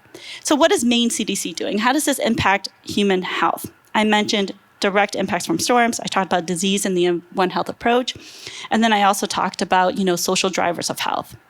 The way we are continuing to focus on human health is we do look at this as through the lens of One Health. So we work very closely with our state partners on that. So we still have an arboviral plan. We continue to communicate in a timely way to the public. We continue to monitor the information and data that's available to us. And we continue to make sure that the healthcare ecosystem is prepared to detect and test and treat as needed. The other thing that we're doing is to focus on data and commitment to evidence-based infrastructure, policy making, decision making. And I think that's really important in the time of a lot of misinformation and disinformation. So we still have to stay the course and be committed to that. One way to do that is, we definitely still rely on our federal partners. There's a lot of good scientists out there that are still doing the good work at all of these agencies that I mentioned. But in addition to that, we have to also make sure that the resources that we're pointing to, the data that we have, also have scientific integrity underneath. And we continue to do that, whether it's through the Maine Tracking Network or all of our sites on Maine CDC. That's one thing, the commitment to data and science and evidence-based systems. The other way we are trying to approach this is actually how do we handle and tackle misinformation and disinformation? Still using a science-based approach. Disinformation and misinformation travel in ways that can be studied. And there is an epidemiology behind that. So if we understand how disinformation is shared and traveled and processed and moves through social networks, we can use that information, and there's already a field there, to use evidence-backed or evidence-informed ways to tackle it. How do you tackle disinformation and misinformation? And how do you make sure that you commit to those evidence-based ways to do that? That's really important. And then I would say the third thing is actually equity. When I thought about the social drivers of health, the food ecosystem, access to air quality and water and shelter, and we know those changes are happening, is that we can't lose sight of potential inequities that might emerge or become even more apparent. Because when those changes occur, it really are those vulnerable populations that have the least access to better air quality. They can't just get up and move. They can't just get up and change their water systems. And I do think like having the Maine CDC working with our state partners to be able to continue to focus on how do we make this more equitable, how do we build and support communities so that everyone has access to that information, to those resources, to those skill sets. I think that's really important right now as well. And then lastly, it's just preparedness. So how do we do this, right? How do we continue to be prepared? Like Joy said, I love speaking to other states, especially our red states, because they're already, they want those same things. They care about the health of their people too. And they're trying to do those same things, and they're trying to navigate, even at times, even unfriendlier climates. And just listening from them and hearing what they do and how they've navigated, it's really helpful and also very, brings me hope as well. So I do think like collaboration really underscores a lot of this work because, whether we're forced to collaborate or not, it has been enlightening to know that we have a lot of good partners on the ground, a lot of great things happening locally, but then even collaborating with other states to make sure that we're as prepared, whether it's regionally or across the country with other states, that we're prepared to respond when the time is right. And also we're prepared to respond when those opportunities arise as well. And so I did, similar to what Joyce is saying, like I think it was like very, there's still a lot of uncertainty here, but at the beginning of 2025, it really did seem bleaker. But now I feel like, oh wait, maybe this is actually an opportunity for states to take more control and to really lead the way together. So I'm feeling a lot more hopeful now. Thank you so much for that. And thank you to all of you for your insights and for the work that you do every day. My last question for you is, as you think about the year ahead, what do you think is important for the Climate Council and its working groups to be focused on? I'll go for you, Dan. Yeah. Okay. I think from an energy perspective, we really need to be focused on how we are advancing affordability. And I think it's in the news quite a bit, both nationally, but then also kind of what you're seeing happen here in Maine. And I think about affordability, not just of electricity, that's clearly a key issue, but as I talked about earlier, the basic fundamentals of just how much fuel we use and the price of that fuel, right? And so I'm probably stealing Michael's thunder here, sorry, Michael, but Efficiency Maine has just had approved the largest, most ambitious triennial plan, a 3-year investment in energy efficiency and electrification in the state's history. That is well within, that isn't dependent on federal opportunity. Every single dollar approved in that plan will save ratepayers money and will save homeowners and businesses money on their energy bills. So I think continuing to focus on energy efficiency and beneficial electrification is really paramount. Second, I think we need to be thinking about adding new generation in Maine and also shoring up the generation that we have here in Maine and in the region, right? So we have, wind power projects that have been online for 10 to 15 years that will need to be repowered. We have hydro projects that will need investments to keep going. We have biomass facilities that are looking to participate in new procurements that we are going to be running. And we need to be thinking about the transmission needed to bring that power to load centers, as I talked about before. And I think some of that will come with, an understanding of just what the region needs to deliver power and to help us meet our targets. Again, not just our climate targets, but what we need from an affordability and reduction of volatility. I mentioned the regional procurements that we're working on, but really every megawatt hour that is produced by an in-region resource, or every electron, is one more that we don't have to get from somewhere else or from another resource. And we're going to see that now with both the NECEC project that's slated to come online in the coming weeks, and then the 2 offshore wind projects to our south that are being developed.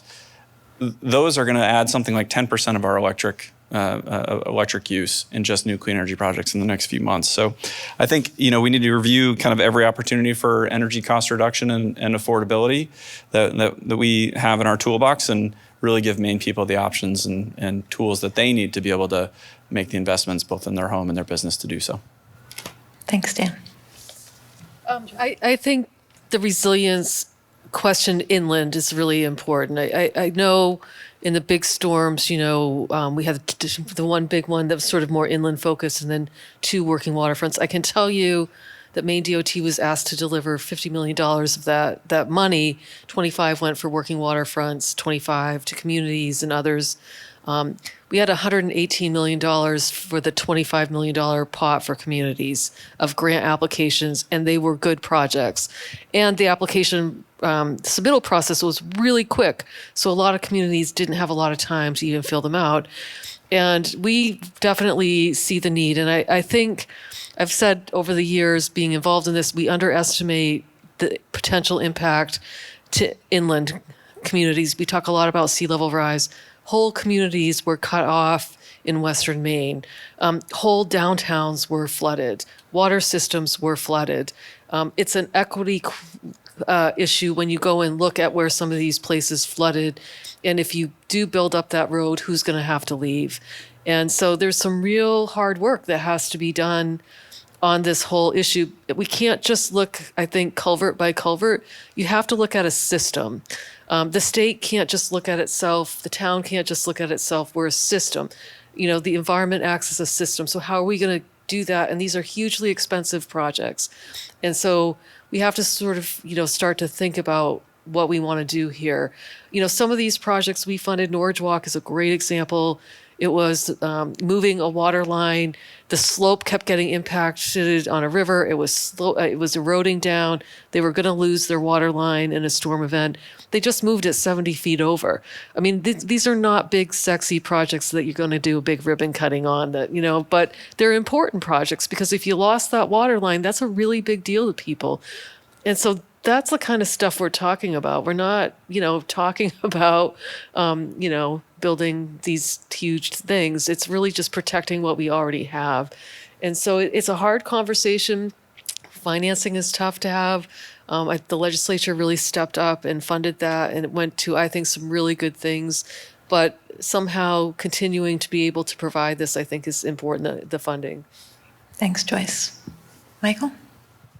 Well, the first thing I'll say is that the first two climate action plans have a lot in them. There's a lot of good stuff in there. I think most of the stuff that we need to do as a state is in there. And so it's a little bit of a tough question to ask what should the working groups be working on when I think a lot of it is coming down to implementation or nitty-gritty details. I think I share Dan's view that that energy and energy affordability is got to be at the very top of the list. And I do think there's a new opportunity to tie that in with resilience. Dan talked about the supply side. We would both agree that the grid and other pieces of infrastructure are a critical element of that whole equation. There is definitely progress to be made with our grids and how they operate and how they're managed. It's super wonky stuff, and I'm not sure it's a great fit for what working groups at the Climate Action Group are able to do, but it is a priority. Once you get to the demand side of the equation where our programs live, I think we're in a decent spot there. I would say that for the buildings working group that I co-chair with Ellen Belknap, who's here this afternoon, one of the things we talked about last time, and I think we're going to want to talk about some more, is building codes. Maine did adopt a recent version or a recent generation of the building code, which is great. But it is complicated, and there are 495 towns across the state that need to now go ahead and implement it, and that's a big ask. And so I'm really excited that MOCA is coming into existence and has got some new momentum to help get the word out about that and help provide training where training is needed, because that is going to take some time, and that is not an easy lift. So I'm not quite sure how the working group can assist with that, but I think that'll be one of our focuses. And then the last thing is all these new heating. Heating is on the building side of the equation. Heating is the big place where we consume greenhouse gas emitting fuels. So alternatives to that heating are what we're spending a lot of our time thinking about, and as we've seen, there are some pretty good alternatives there, but there's complications. It's tricky. It's not a one-size-fits-all solution. And so I think the next couple of years are going to be really interesting as we figure out how to address those many different variations in people's homes and office buildings and other kinds of buildings. So that's going to be a big focus of our attention. Thanks, Michael. Brian? Great. Probably comes as no surprise. I think the urgency that's carried us on the resiliency side for the past 2 years. I think the Climate Council would do well to figure out how to maintain that sense of urgency, and it's hard to maintain that when the sky is blue. But we know that we're just another storm away from having to relive a lot of what we went through 2 years ago.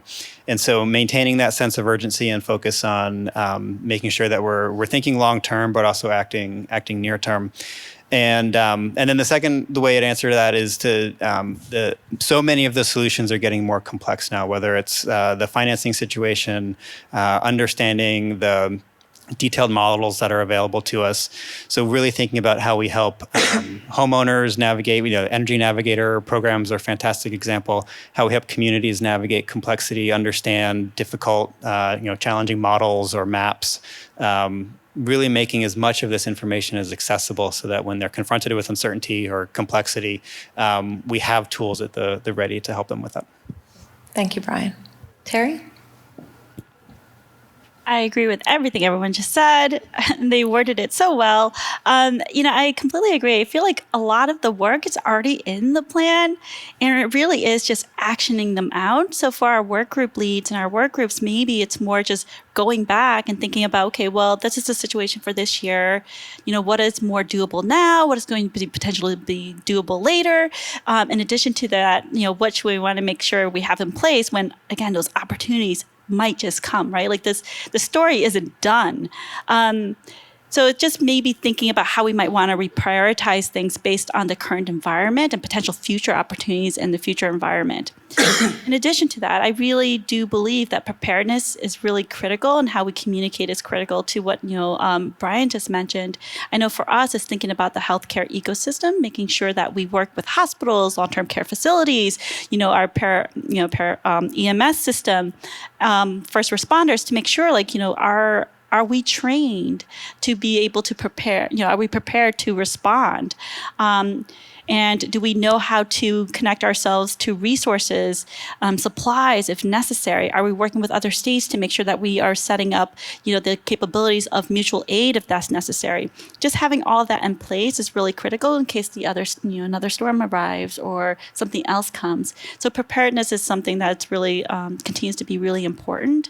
And how we do that with urgency, we should always be working with urgency because we serve people, and I think that's maybe that's the clinician in me, is that I'm always working with urgency because I know that this ultimately affects communities and people and their well-being and health.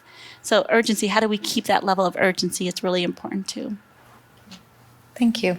Thank you all so much for a clear-eyed, honest, and hopeful conversation. I'm going to turn it back over to Hillary, and I think we want to hear some of the ideas from all of you about what the council and its working groups should be focused on. But thank you to all my panelists.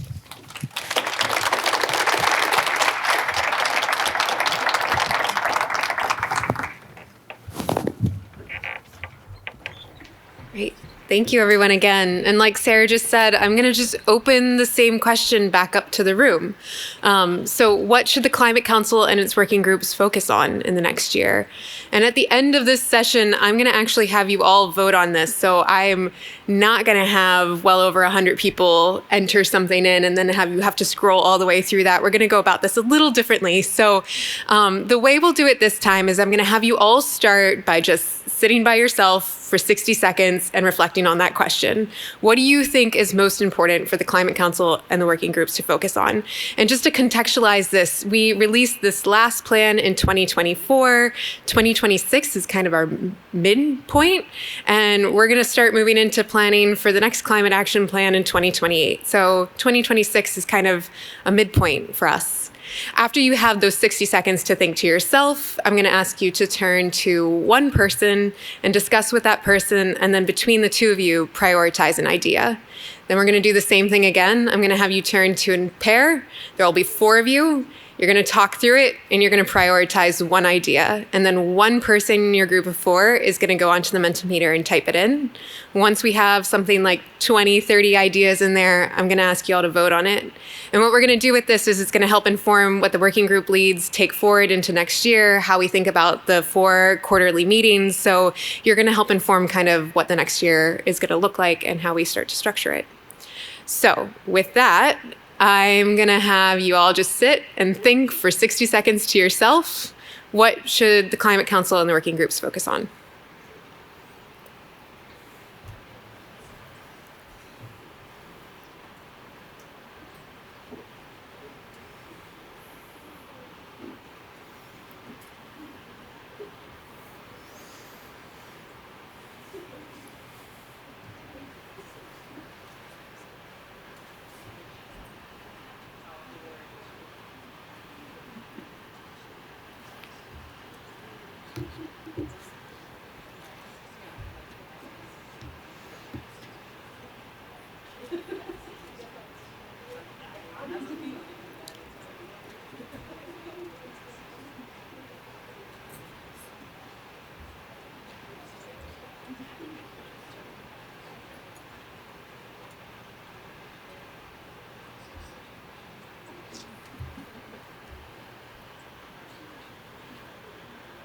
Okay, you have about 5 more seconds for a brilliant idea.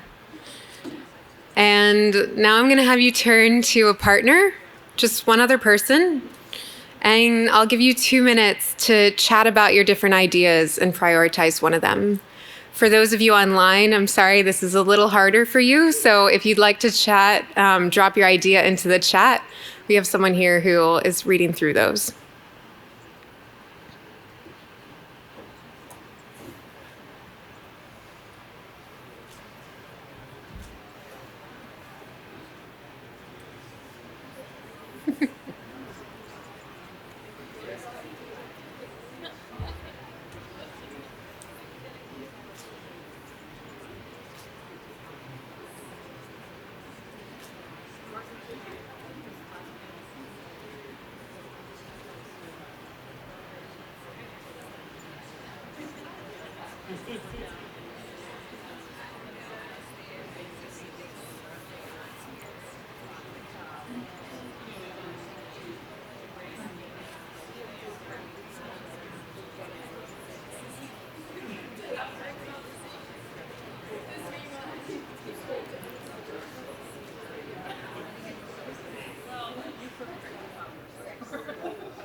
Okay, now I'm going to have you all take your pair and find another pair. Or if you're at a table of 5, open it up to the whole table.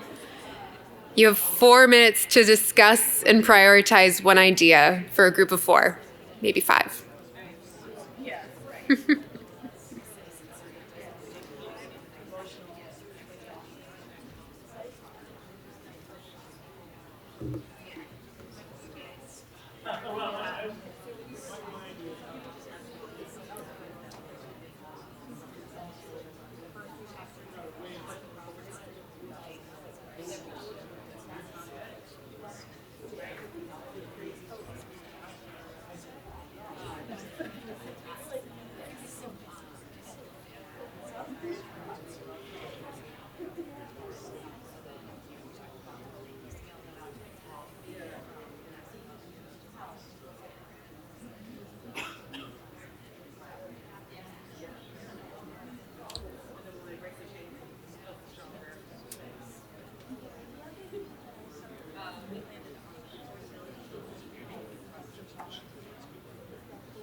We have about 1 more minute.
Okay, so that's our 4 minutes.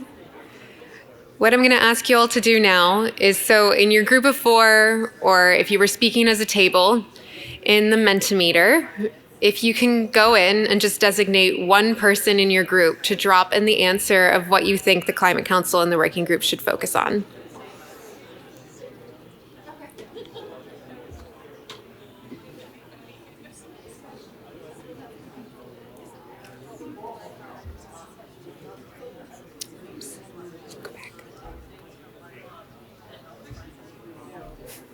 Thanks.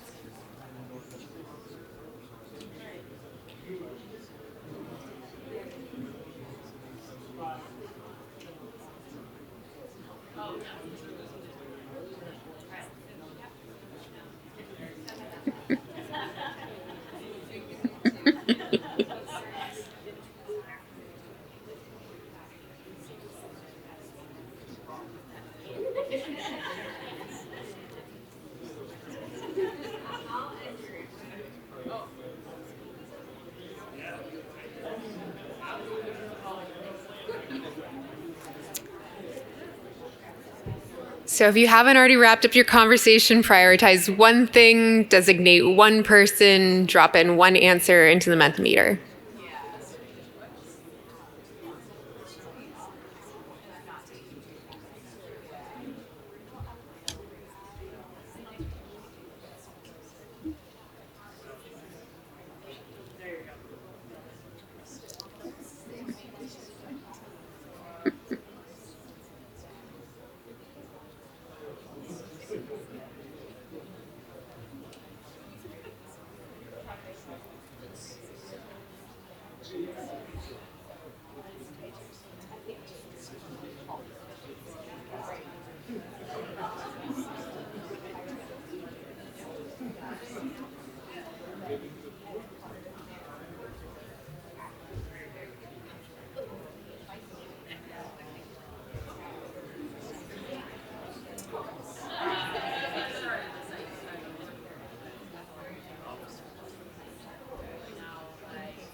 All right. I'll give it just a few more minutes.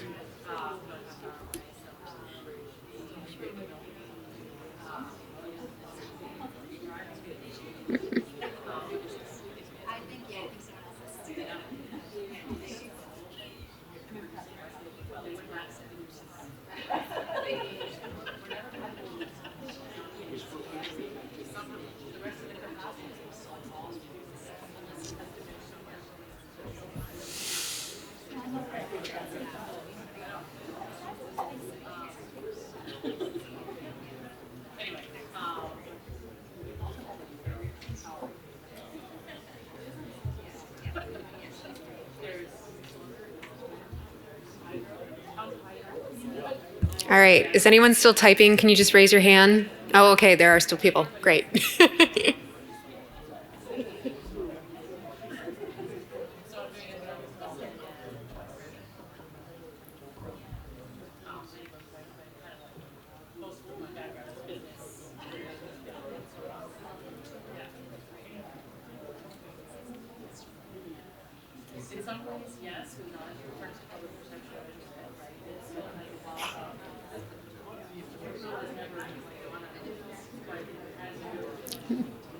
All right. You all good? All right, everyone, thanks so much. I know that's really hard to do in just 12 minutes. So what we're going to do now is I'm going to push it forward, and you all can vote on the different ideas. So at this point, if everyone wants to be on their phone, go to the Mentimeter. You can read through the different ideas. I think you have a couple different votes, and it's a way to let us know what you think is a priority.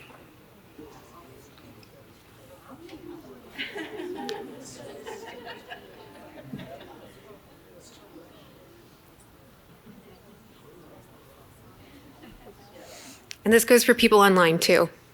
We want people online being able to vote as well.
All right, I'll give it a few more seconds and then we'll push the slide forward. It's just a few more seconds to vote.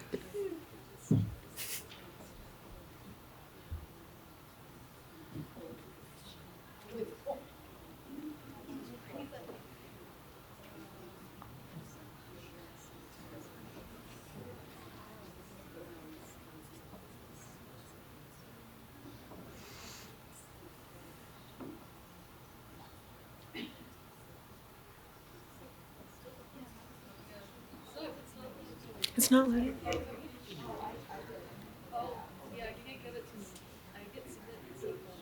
Oh, is it like asking, how many times did you vote? 3. Oh, weird. Oh, okay. Sorry. Okay.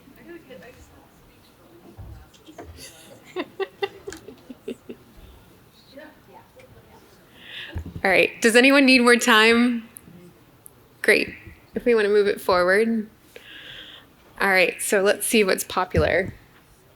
Creative funding and finance for filling the federal gap, energy affordability, storm resilience and recovery, education engagement across generational and political divides, increasing resiliency through Maine-based and Maine-focused solutions, and then refocusing efforts and solutions on challenges and resources at the community level. Great.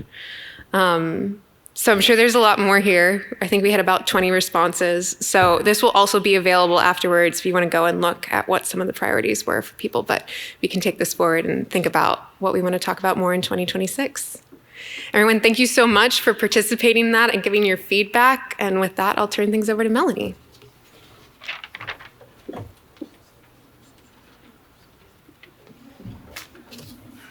All right. That was really cool. I don't know if you all have done enough Mentimeters that the novelty has worn off, but every time we do one of those exercises as a group, I just really enjoy seeing the commonalities sort of bubble up.